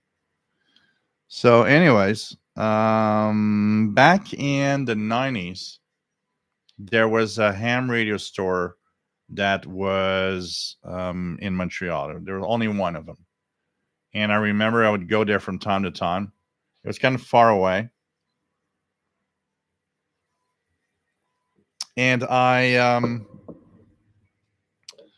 would go there and watch and check all the stuff they had. They had a couple of shortwave radios, but they were all mostly selling ham stuff. And I remember back in the day, PK232 was like the thing for decoding of, digital signals. And I still remember watching one of those, and I was like, oh man, this looks so cool.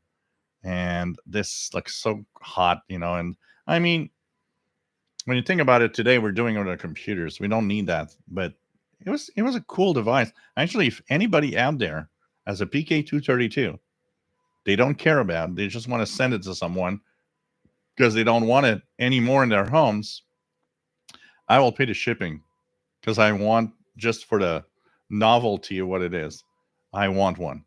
I will pay shipping. Just tell me how much it costs to send it to me.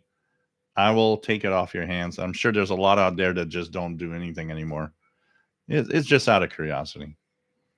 But I've never owned one. But back in the day, I found that they were so cool. So cool. But, then you got the computers and all this software that came out that just decoded everything, which was kind of, kind of hot. So we'll see. But PK232, yeah, that thing was something. I used to have the look at the ads. I remember getting a universal shortwave catalog. And I mean, I would drool over all of the stuff that was in there that I could purchase if only I had money back in the day. James Farley had his hooked up to a Commodore 64. So yeah, it would work on a Commodore 64, I remember. And I remember that also. If somebody has it, it's so sad that I don't have one. On the Commodore 64, I had the SWL cartridge, which is a little cartridge you put in the back, and it would decode RTTY and decode the Navtex transmissions. Boy, I didn't use it much because I didn't have radios that were stable enough for a long time. But I don't know what happened to it. I'm so sad that I've lost it. The worst part is I still have the cable, the audio cable. I still got it. And I can't understand that if I have the audio cable, why the hell don't I have the cartridge? What happened to it? I don't remember. Probably lost in the moving somewhere. RRT808 used Atari 800 computer for radio teletype. Yeah. So my first digital decoding was with that SWL cartridge. I remember I was with one of my friends that was into radio, and I still remember getting the Dakar, Senegal news. It was like the press news item in French, and I was like amazed that I was decoding news coming out of Dakar, Senegal. London 19657. My first computer was a ZX81, $40, lots of typing. My first was a VIC-20, lots of typing. My first was a VIC-20, got a Commodore 128, and which had Commodore 64 mode, which I still have here. I'm going to show you guys something. Don't look at the mess, but they are both working in working conditions. You've got here a Commodore 128 on the left, a Commodore, an Amiga 500 here with a drive. Both are stocked with SD cards. So I have replaced their floppy drives with SD card readers that emulate a floppy drive. So I have all of the images of software and games on them, and I can actually fire it out. I can turn these on and display whatever. I can play games. I've got some these. If you ever see these on Amazon, if you're looking for Atari style joysticks, these on Amazon are amazing. I bought like 6 of them, and this is pretty cool. On the upper right here, of course, for the old scanner, this is the Realistic Pro 2006 right there. So, I've been, so they're all in working conditions. I've got this. This here is a switch box, so I can switch between one or the other on the TV. And it's pretty cool. And this is what I see when I'm looking towards that screen. I see this with the chat room. So this is how it works on the other side of the camera. Well, that's what I have, Danny Shortwave, the drives. I got the drive for the Amiga and for the Commodore. And I do have, let's go back here for a second. Right on the bottom left here is an Atari 1040 ST.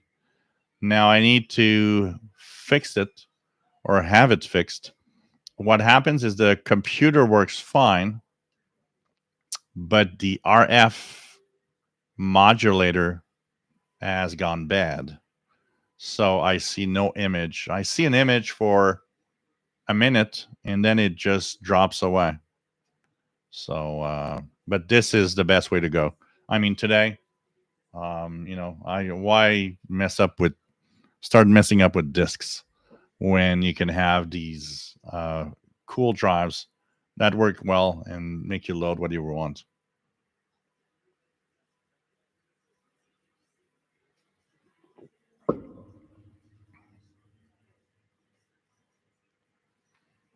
So that's the way it went. This is the I've been actually, I'm a little crazy nut geek. I played King's Quests on PC, all the series. And I noticed that the Amiga 500 has King's Quest. And I started playing again from the first King's Quest on the Amiga 500 just for the fun of it. And it's kind of cool. So, yeah, I'm a little geeky. It's pretty cool. That Amiga 500 has an expansion RAM for 1 megabytes of RAM. And I got that at a garage sale. Not very far from here. I was taking a walk. There was a garage sale, and I see a keyboard. I think at first I thought it was a keyboard, and I started looking. And it's like, no, this is an Amiga 500. Wow. And I'm thinking the guy's going to ask like $200 for it, and I was like, no, I'm not going to pay that. So I look at the guy and says, how much for the Amiga? The guy looks at me and says, $20. You bet I'm going to bring that home for $20. Come on, $20. I want to give you. So the guy looks at me and says, would you have given me more? I said, look, I would have given you $50 for it easily.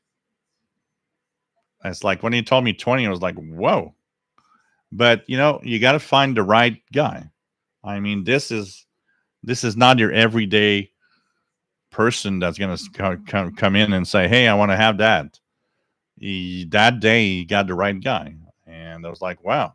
And it came with about 20 original games on floppy and 2 joysticks and the RF expansion card for a TV.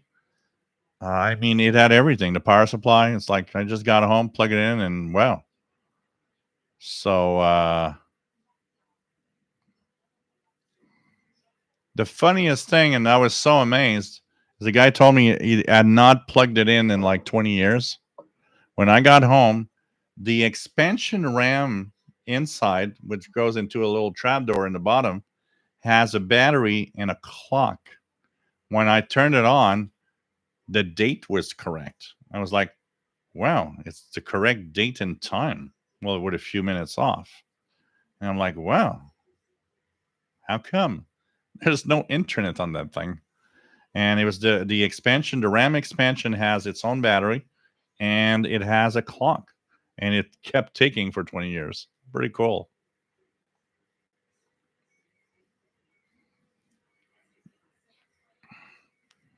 RRT8 says, Low Tech 42. Good evening. I had a AEA PK 232MB and the time wave. Wow. This is, yeah, good times. Technology of the time. RRT8 says, old Atari were shielded good for radio work.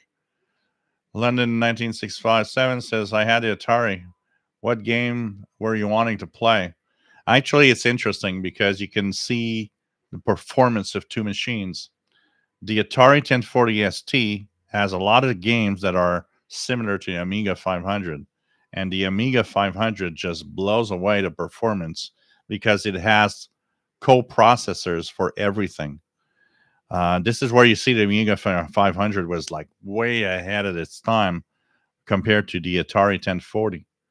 But man, I like to play old games. So anything old games, I just play. I will, my what do I do in my Commodore 128? I go play the old games that I like, Donkey Kong and all sorts of things like that that I just loved. Donkey Kong, and so on. The interesting part of the Atari 1040 ST is the fact that it has a MIDI port. For those that were musicians, it's kind of interesting.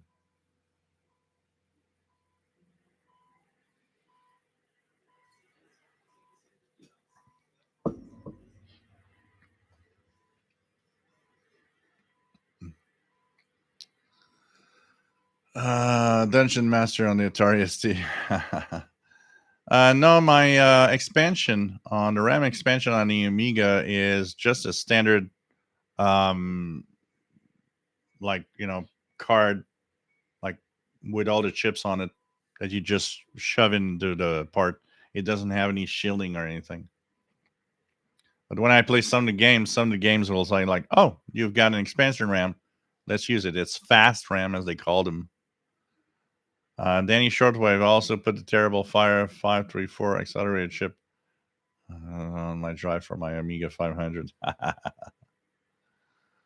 Low tech. I love all those games for the PC. I had a Roland MT32 MIDI module that produced great sound. I remember having if you remember low tech on PC, you could have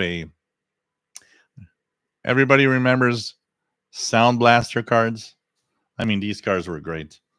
I had this Sound Blaster 128 or whatever. It was like you could load into it um, sound files that were actually kind of helping like all the instruments to sound better. I don't remember the exact name they were calling them, but you would load a 1 megabyte sound file that would like replay the instruments better than whatever the card did. And boy, um, I remember listening back then and being fairly impressed with the audio quality of what I was listening to.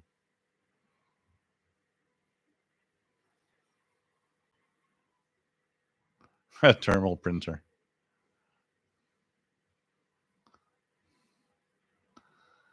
Keegan DX, I remember playing Microsoft Space Cadet 3D Pinball, Monster Truck Madness, Mahong Master 3, and Pack Guy. Wow. Mr. G, I found out I have a Baofeng to use my UHF, and if I get my Yuzu, I can work VHF in that. Okay. Random signals. That reminds me of picking up an ICOM R75 at thrift store for $30. I couldn't believe it. I paid and ran with it. I would have done the same. No one gets that. Yeah, it was a rechargeable battery, I believe, that's in it. Not a standard battery. So it's kind of, interesting. Miss Pac-Man, yeah.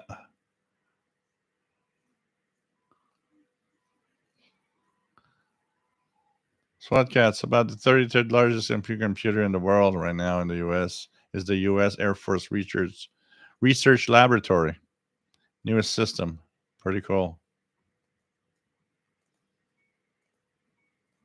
Of course, I played Zork. Everybody played Zork. Everybody did. Let me get 500 expansion RAM board. I removed the barrel battery because they are known to leak.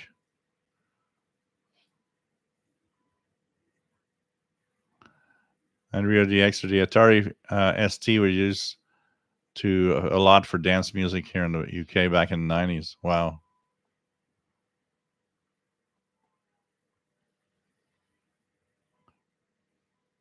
Is there no way to join the channel? What do you mean, London? Sound Canvas. Oh boy. Yeah, Sound Blaster. Oh yeah, demos were great. I loved it. I actually still I go on poet.net, POUET.net, and they have new PC demos all the time. I just download them. I got my gaming laptop has a great graphics card, so it's like I just look at if you guys go to demo for the PC, if you have a laptop that has a decent or a desktop that has a decent graphics card, search for a demo called A Trip to the Chip. A Trip to the Chip. It's like a homage to the Commodore computer. And it is amazing in visuals. And it's going to bring you back in time to the good old days of Commodore computers.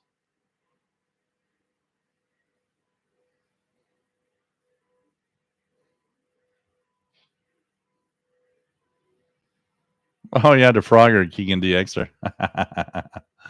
When George tries to cross the street with his machine.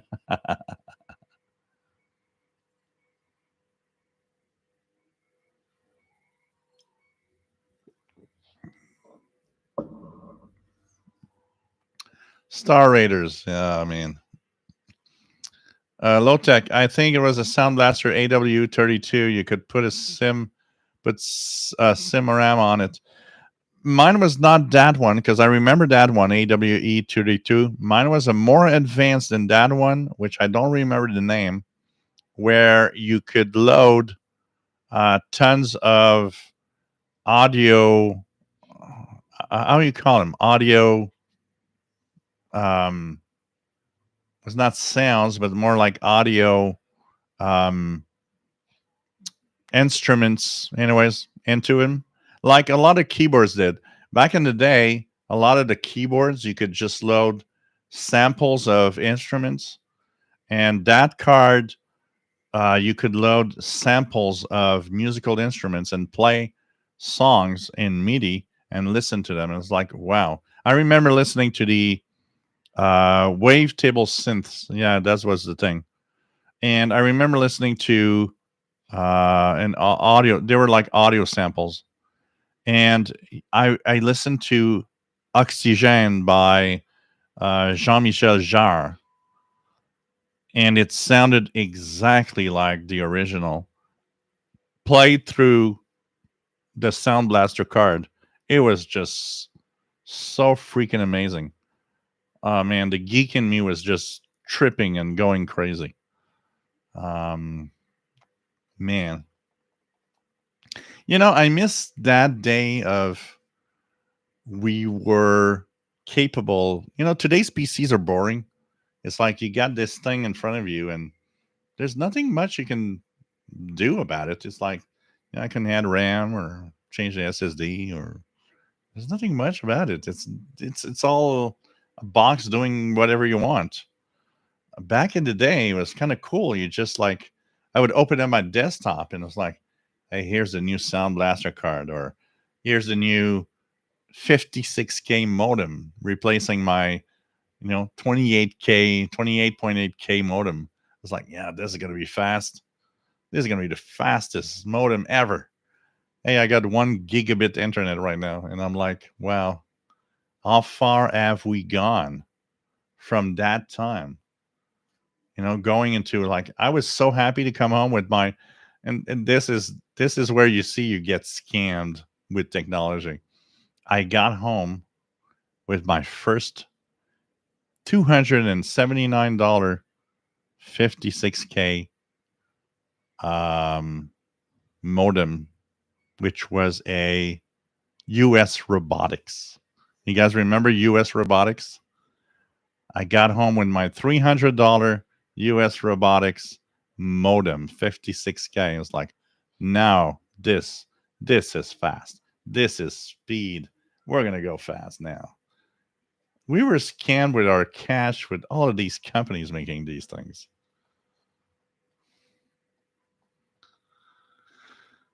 I mean, wow. Random signals. I finally remembering listening to As It Happens on there. I know they moved online, but it's not the same. Those were good days on the radio. Yep.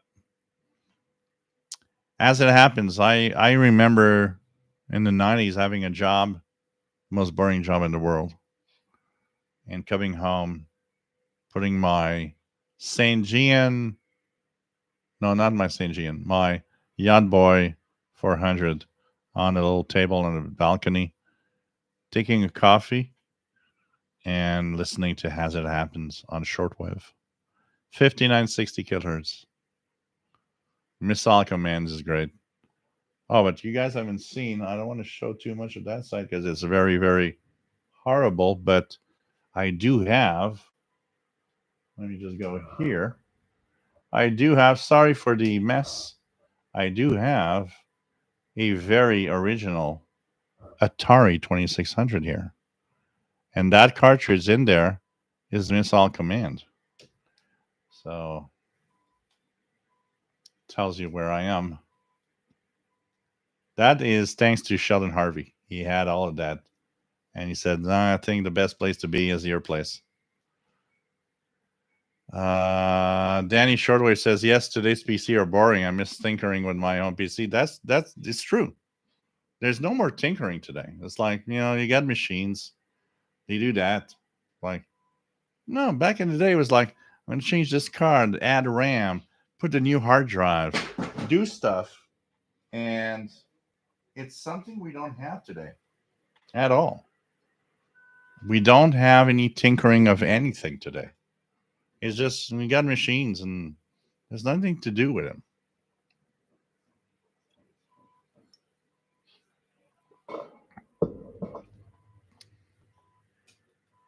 Oh, right over Moscow, Lothek. I was all over raid over Moscow. I was all over raid over Moscow. I played that game I don't know how many times. I just would love to go through all the levels up to the end. Oh man, absolutely, absolutely. That was one of the games I would play all the time, all the time. Many DXer, remember Commodore CT32? Yeah, absolutely. Mr. Roboto. Yeah, everybody got the Mr. Roboto. Yeah, US Robotics. You wanted a great modem back then. Absolutely. You bought a US Robotics. Hey, man, that goes back to my first ever modem on the Commodore 128. I had a 300 baud modem. I would write so what happened is I was member of a club in Quebec. We had a Quebec club called Club en Cours du Québec, which was the French Quebec club. And I got into that club writing for the logging columns. They didn't have anybody, and it's like, yeah, okay, I'll take the log columns, which is the worst crappy column you can have in any club because it's so hard and so long to do. But I was happy, I was like starting off and it was like, well, yeah, cool. And they gave me access to a university account to upload, and that's in 1988. Upload my column to a university computer folder so that they can take it and put it in a bulletin. And that was the first time that I could use a modem. And I was like amazed. I was like, yeah, this is so cool. I'm using my modem. which I had for years and didn't do anything with. And that was also the time when I had to call in because the computer I had to call in was in Chicoutimi. I had to call in after 11 p.m. at night because the long distance rates were so high that you had to call after 11 p.m. So the long distance rates were the lowest. They were screwing us like crazy with long distance back then. And so I would call on Friday night after 11 p.m. and upload my file and then look at all the stuff on the computer. And I was like, this was so cool. It's like the first time I'm online on some other computer. Man, this is just so great. Wow. And then, of course, I got a 1200 baud modem. Then I learned of the BBS scene, bulletin board scene. Oh, man, I was hooked. It's incredible when you think about it today. It's like, so somebody asked me, it's like, what are you doing in the BBS scene? You'd leave a message or two or three and then log out. And hopefully tomorrow somebody's going to answer. What? Yeah, I know. That's the way it was back then. Okay. Don't ask questions. Oh, my God. And GTs, get togethers. Oh, God. I got drunk to a lot of those. You know what? So let's go down here. Yeah. Message in Arabic, DX286 BL330. Please post in English because we don't know what you're talking about. External modems were great. Kamikaze. You know why? They had all these little lights.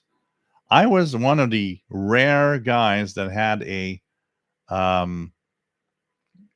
JVC 2400 external modem for my Commodore 128. And man, all these little the LEDs, the red LEDs on front, it was so beautiful. It's like I have the impression of seeing the machine work for me. It's like these little flashing lights. It's like it's doing something. That machine is doing something right now. It's one of the famous rants I had all the time is when laptop makers stopped putting that hard drive activity light, because I'm sorry, but if my computer is not frozen, the hard drive activity light is my indication that you're doing something. And a lot of laptops stopped putting the LED activity light. And it's like, no, I want that light. That light is important. It's telling me their computer's still active and doing something.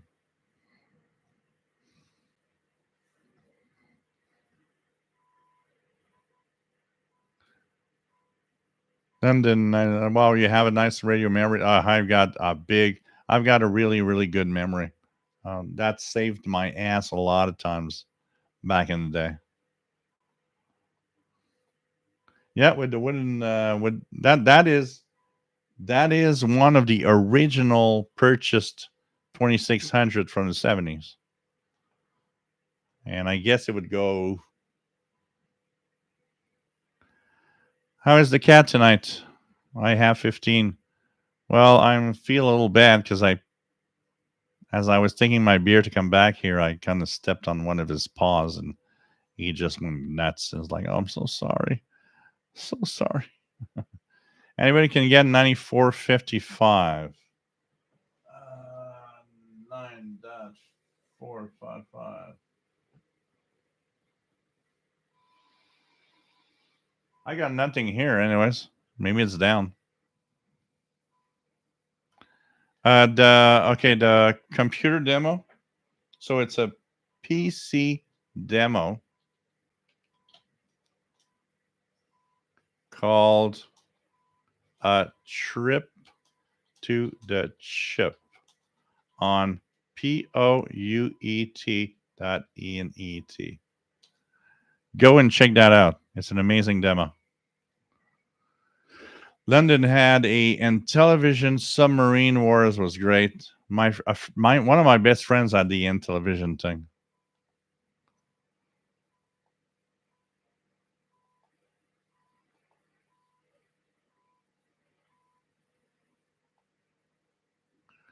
Random signals. I remember paying $600 for a new CD burner back in the day. That was awesome. I was burning music CDs like a production company with the good old help of Napster. Oh God, I bought a HP desktop, one of the first ones in 2000, 1999, 2000, fitted with a CD burner, not a 64X one, a 2X one. And that PC cost me $3,400 in 2000, 1999. But boy, I had a CD burner. Nobody had one. And I was like, yeah, here's the. I remember I was working at that factory that I told you guys about lighting systems. And the secretary there was like, oh, I'd love to have the new Madonna album. No problem. Napster, CD burning. Here you go, darling. Here's the CD, new Madonna album. Oh, God. We were paying through the roof for technology back then. And today I see people like, well, that thing is $75. Hey, I paid 600, 800, $1,000 for stuff back in the day. Man. Roland Harding, what's my view on the RSP1A on HF? It's pretty good. It's a very good SDR play device. You got to be careful. It does have images in the bottom part of the band. That is what you need to check out for. But overall performance is really good. Wolverine on 6965 says MDK2.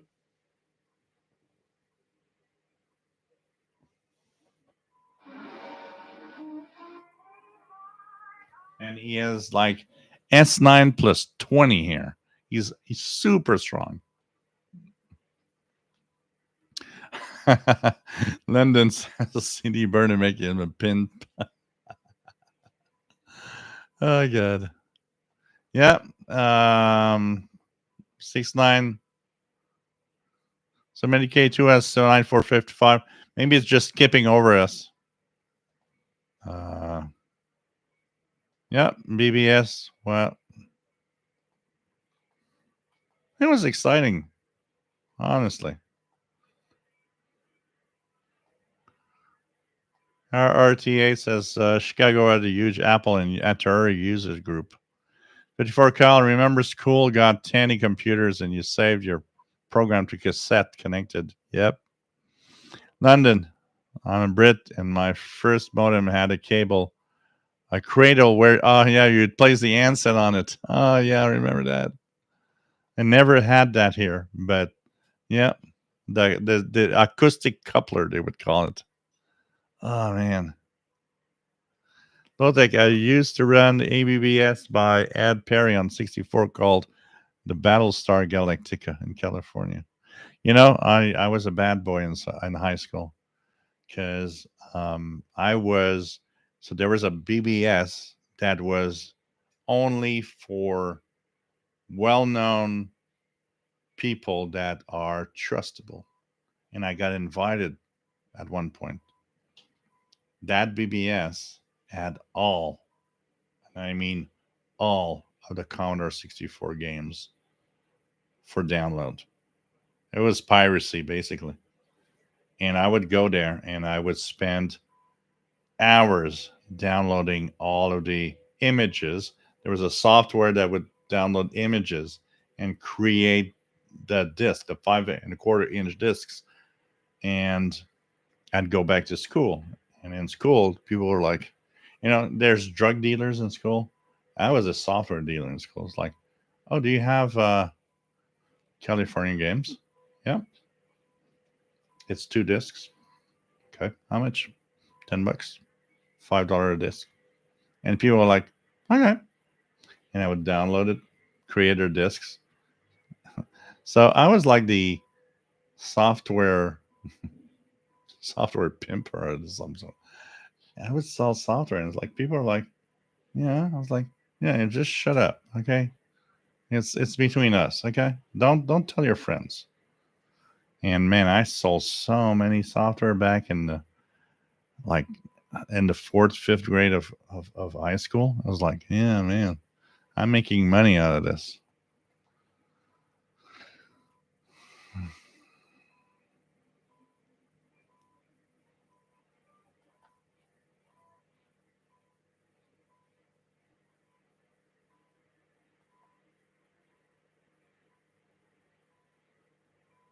War games was amazing.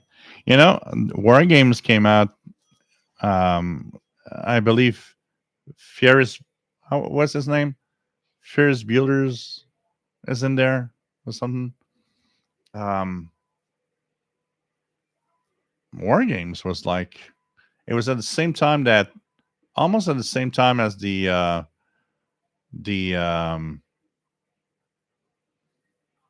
that you know nuclear war movie came out, and it was like realizing that no, you know what?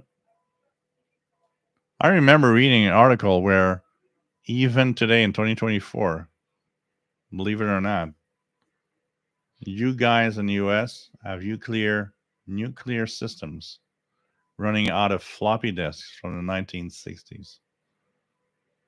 I'm sorry, but that's very, very, very scary.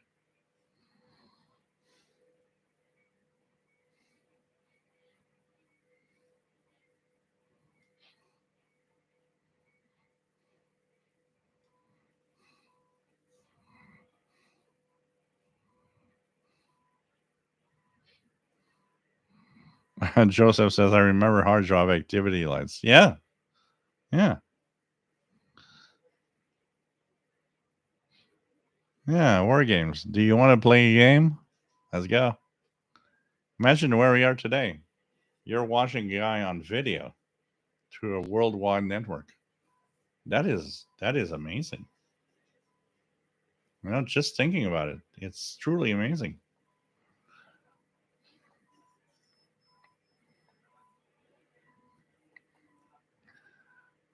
London says, my first school had punch chip output, no screen. Wow. John, Tampa, Florida. I agree. LED activity light is half the fun of it. Danny Shortwave. I love all those activity LEDs. Sometimes I fire up my servers on back. This is good. Very bad, man.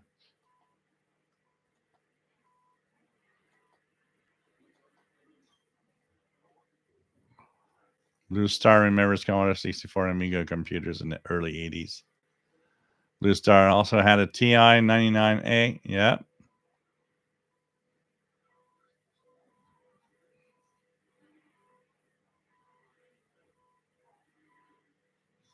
no problem, low tech. Of course. So Napster went down. LimeWire. I remember using BearShare. Anybody use BearShare? No problem, Master Players Radio.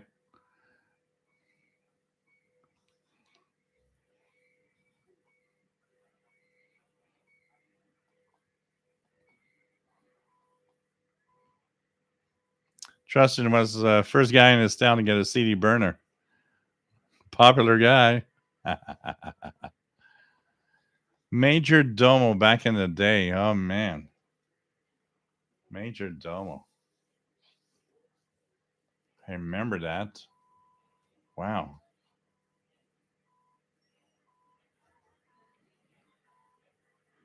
I'm seeing those. I hear people complaining about radio prices.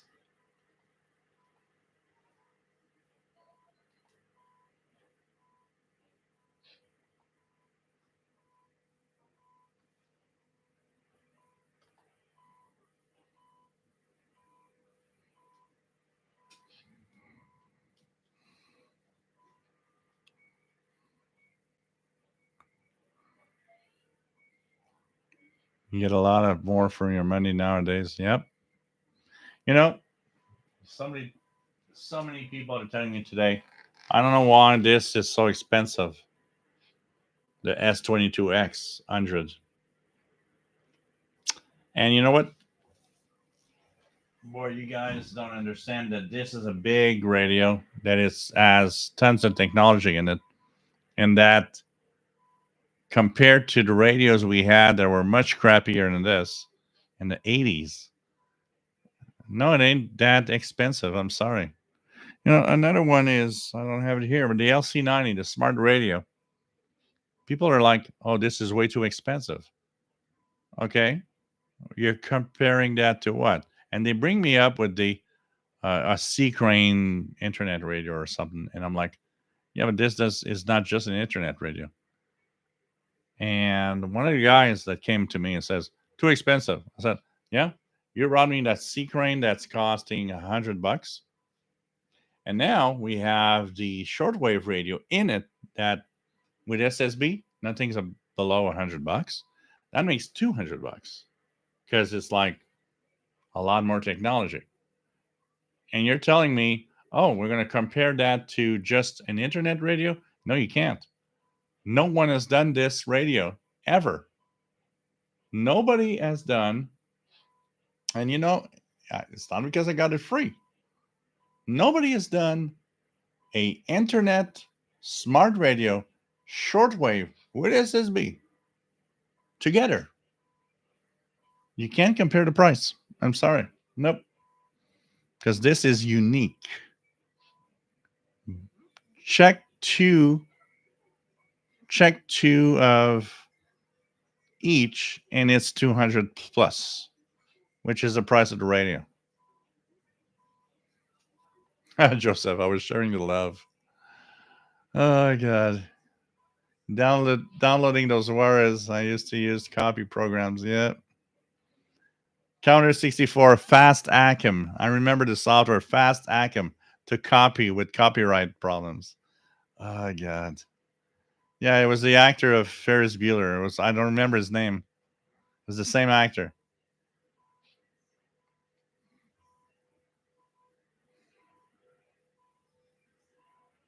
Hey, it's not just shortwave, it's a bunch of us geeks doing so much stuff talking about it. It's like kind of cool.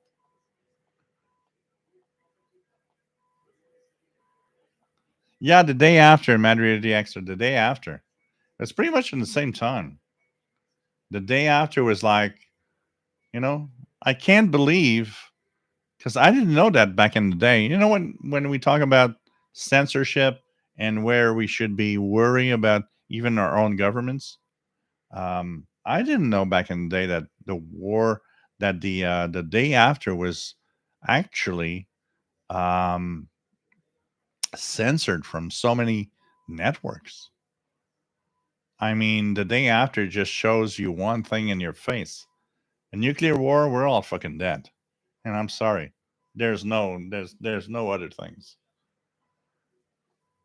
What could go wrong with floppy disks? Nothing. Yep.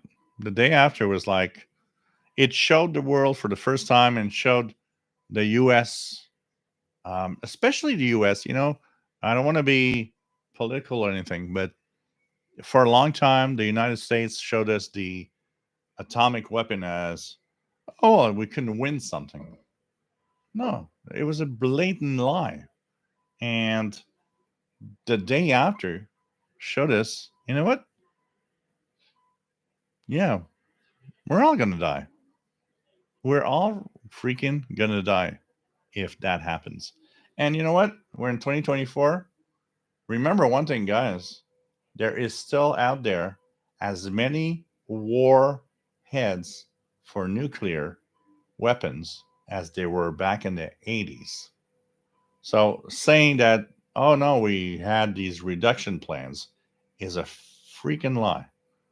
Both from the USSR or the Russia or the whatever you want to call it, and from the United States. We are still capable of just destroying ourselves today. Never forget that.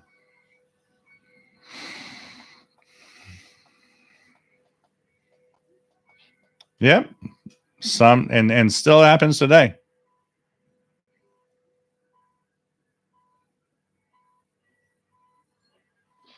Absolutely, Matt. Even in 2024, the day after is still as powerful as a movie as ever. As ever. Kaza, yeah, Danny Shortwave, Bear Share and Kaza. We were moving on to the ones that were not yet into the copyright problems.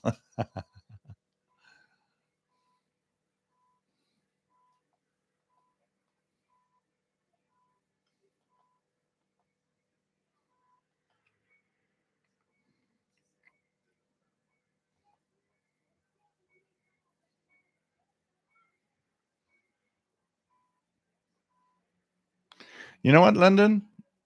I got the real machines for a very simple reason.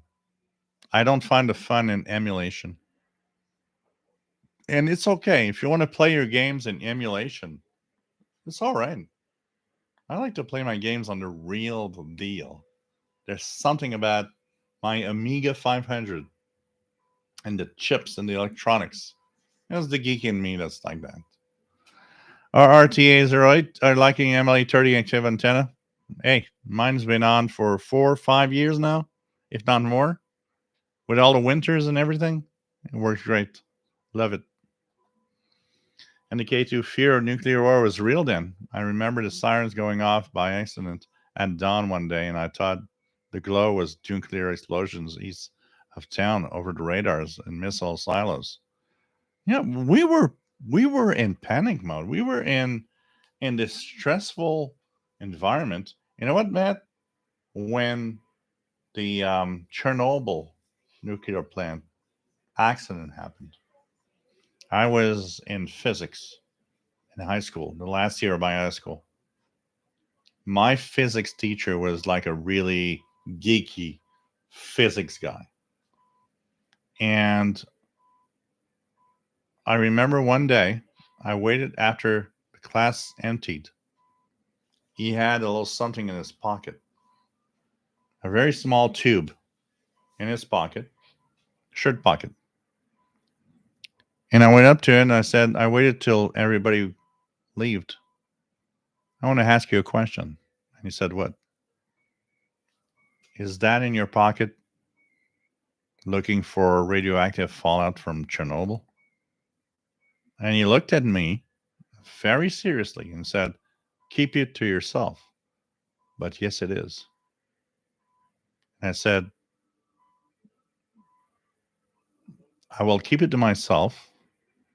But if it ever has fallout, can you promise me you will tell me? And he said, yes, because you're enlightened. You understand. And I said, okay. And I remember I went outside and was like, this is kind of scary.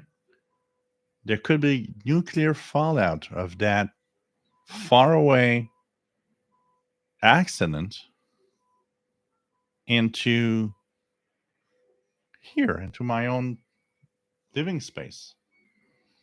I remember looking into when the internet started, looking into all the nuclear bombs that you guys exploded in the US and the Nevada desert, and learning that there was a percentage of cancers and people dying in Quebec due to radiation that would fall down here from nuclear tests, and thinking, how can a country decide that we'll have a certain amount of deaths in other countries because they want to test something?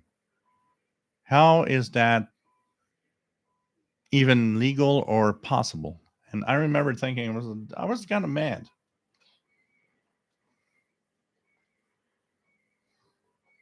Sheila used LimeWire and BearShare. You dare do that. You dare do that. We all did it. Oh, man. Yeah, IRC, random signals. IRC was popular. IRC was the first time I spoke in live to a guy from Norway. I remember. And we started talking about the weather and stuff. It was like, wow, this is so cool. IRC. It still exists today. You still can go on IRC today. Torrents. Torrents was complicated. You had to know what you did. And here, I remember we had a torrent chase here in Canada. If you went to download torrents of artists or even movies, your ISP, your internet service provider, would call you and say, yeah, we got a warning that you're downloading an illegal album or an illegal movie from this company, like from Sony Studios or Universal Studios or whatever. I remember I got once in my life a call from my own ISP, and I said, I am paying through the roof for your fucking service. I don't want you to call me back because I'm doing something on it. So if you wanted to, I'm going to actually hang up now. And if you call me back, I'm going to another company. But here in Canada, we had like a 2 strikes to 3 strikes thing. If you were banned from your ISP twice, you could be banned from all ISPs. This happened in the early 2000s. Today, we don't hear much about it, though.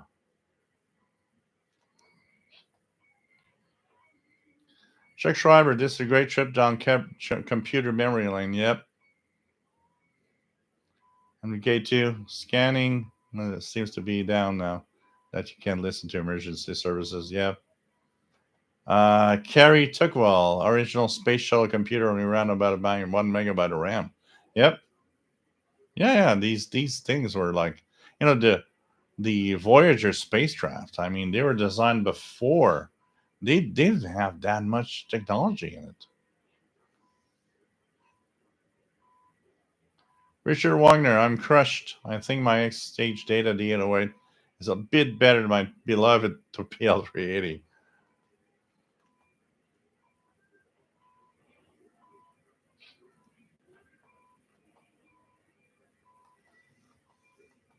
Matthew Broderick, thank you so much for the name.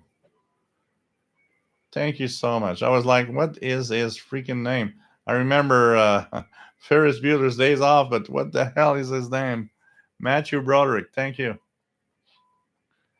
VT Radio at a Hamfest a few years ago, a seller had a complete Commodore 64 was set up with several accessories. Was asking big money, and he got it. Yeah, I'm sure.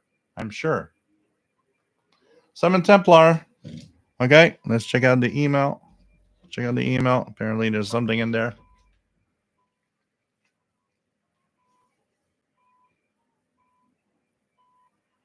Yeah, the Wolverine Pirate is very, very strong right now.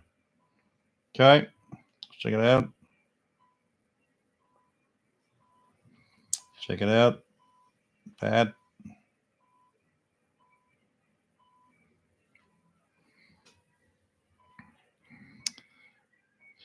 Yeah, Atari STE.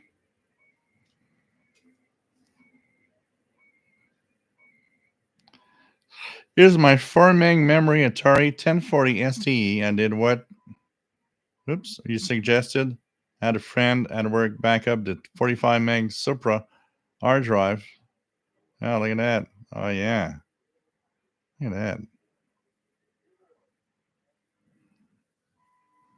So here's the 1040 STE. And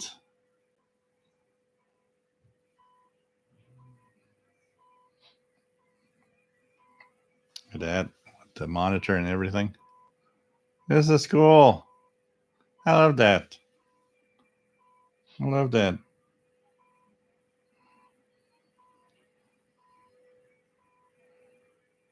Pretty cool. Thanks for sharing, man. Thanks for sharing.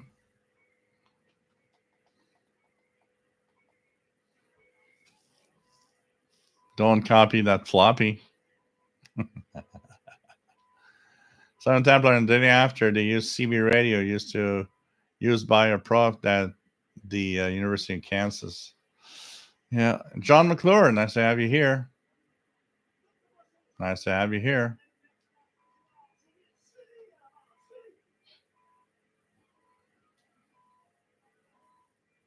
Oh, Chernobyl, yeah. If you haven't seen it, MDK2, it's a must watch. I watched it twice because it was just so great.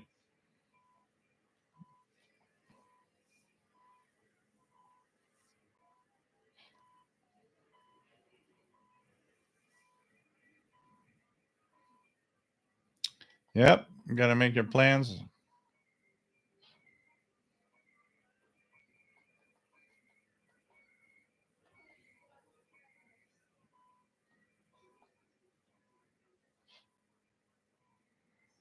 Pretty amazing. Swordcats, the day after, the film postulates a fictional war between NATO forces and Warsaw Pact over Germany. Rapidly escalates into full-scale nuclear exchange between the US and Soviets. Yeah, Halloween, big day for pirate activity. Absolutely. We'll be live for a couple of hours that night before I head out for the Halloween horror back alleys we have here. But I will be live on Halloween night. And I might have a surprise for you guys.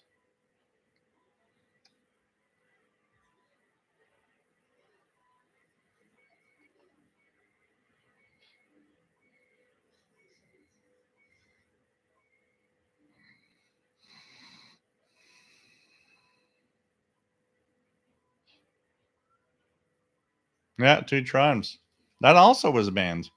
Two Tribes by Frankie Goes to Hollywood was banned because the leaders, the Soviet leader was, you know, battling Ronald Reagan in a ring. I was like, come on.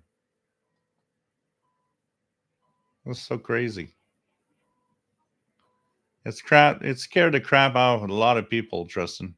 I think that changed forever the regular folks thinking about what nuclear weapons were all about. I remember this was like, wow.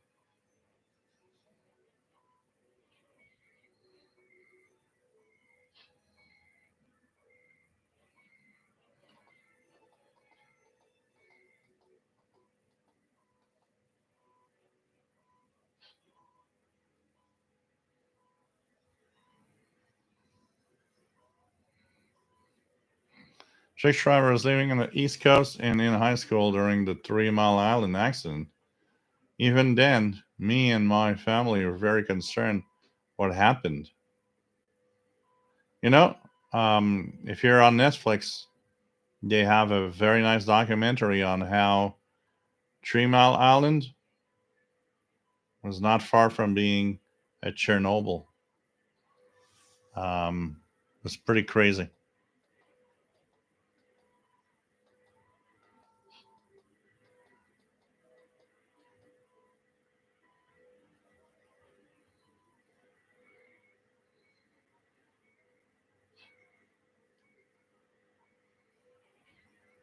Oh yeah, that Two Tribes in arena with like Chernyenko or something, and Regan. I still remember that scene where he's just biting his ears off. It's like, oh man, this is so heavy, so freaking heavy. But it was a perfect. I have a few songs that I think are the perfect 80s feel. That one, Two Tribes, and Sting with Russians. That song from Sting, Russians, is freaking heavy. Like, you know what? If you believe that we can survive, you got to believe that everybody loves their children. And it's not going to happen.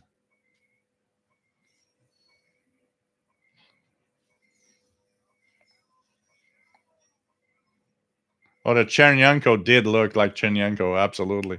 Regan was like, I don't know, but it was makeup, so it's like, they did the best they could. But boy, that video, I remember the first time I've ever seen it, and I was like glued to the screen. It was one of those cable video channels here, and I was like, whoa, this is. I remember thinking this is heavy, but at the same time thinking this is so freaking great. Wow.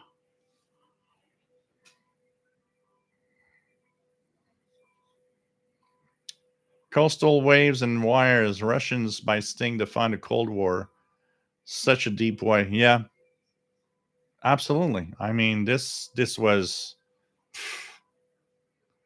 yeah, Chernenko. It's, back in the day, they would all have these Russian leaders that just stayed for a year and a half. They were too old. They would all die before um, before we had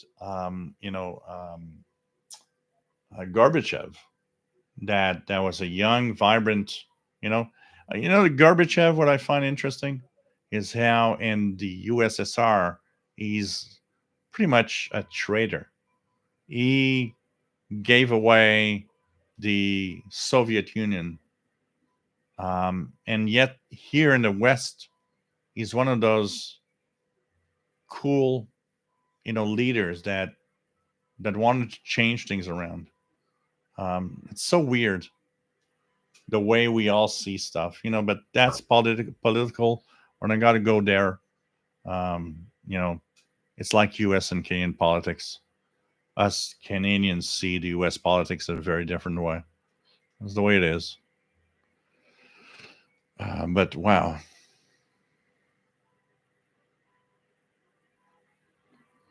Oh, that's interesting. I didn't know that. MDK2 said Russians was a great song too. Apparently, Sting wrote it after having a political discussion with Stuart Copeland, whose father was a CIA agent. Oh, that's interesting. I didn't know that.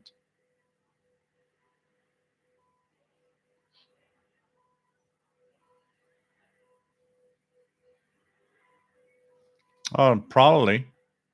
I'm going to check it out here the day after. If it's on, I'm going to post the link, guys.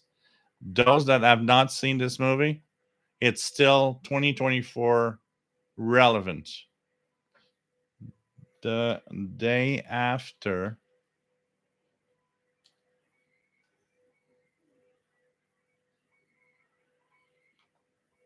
Yep.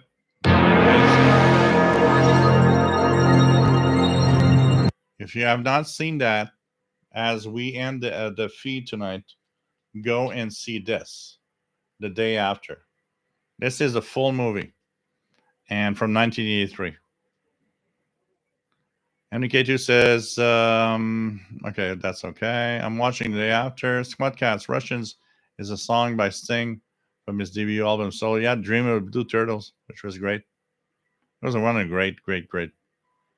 Um,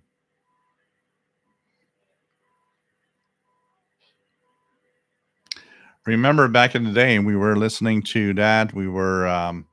Into, we were into, I remember it was heavy. I lived through, so there are ups and downs. There was detente. There was like these times when things were more relaxed between USSR and the United States. But the 80s were the last.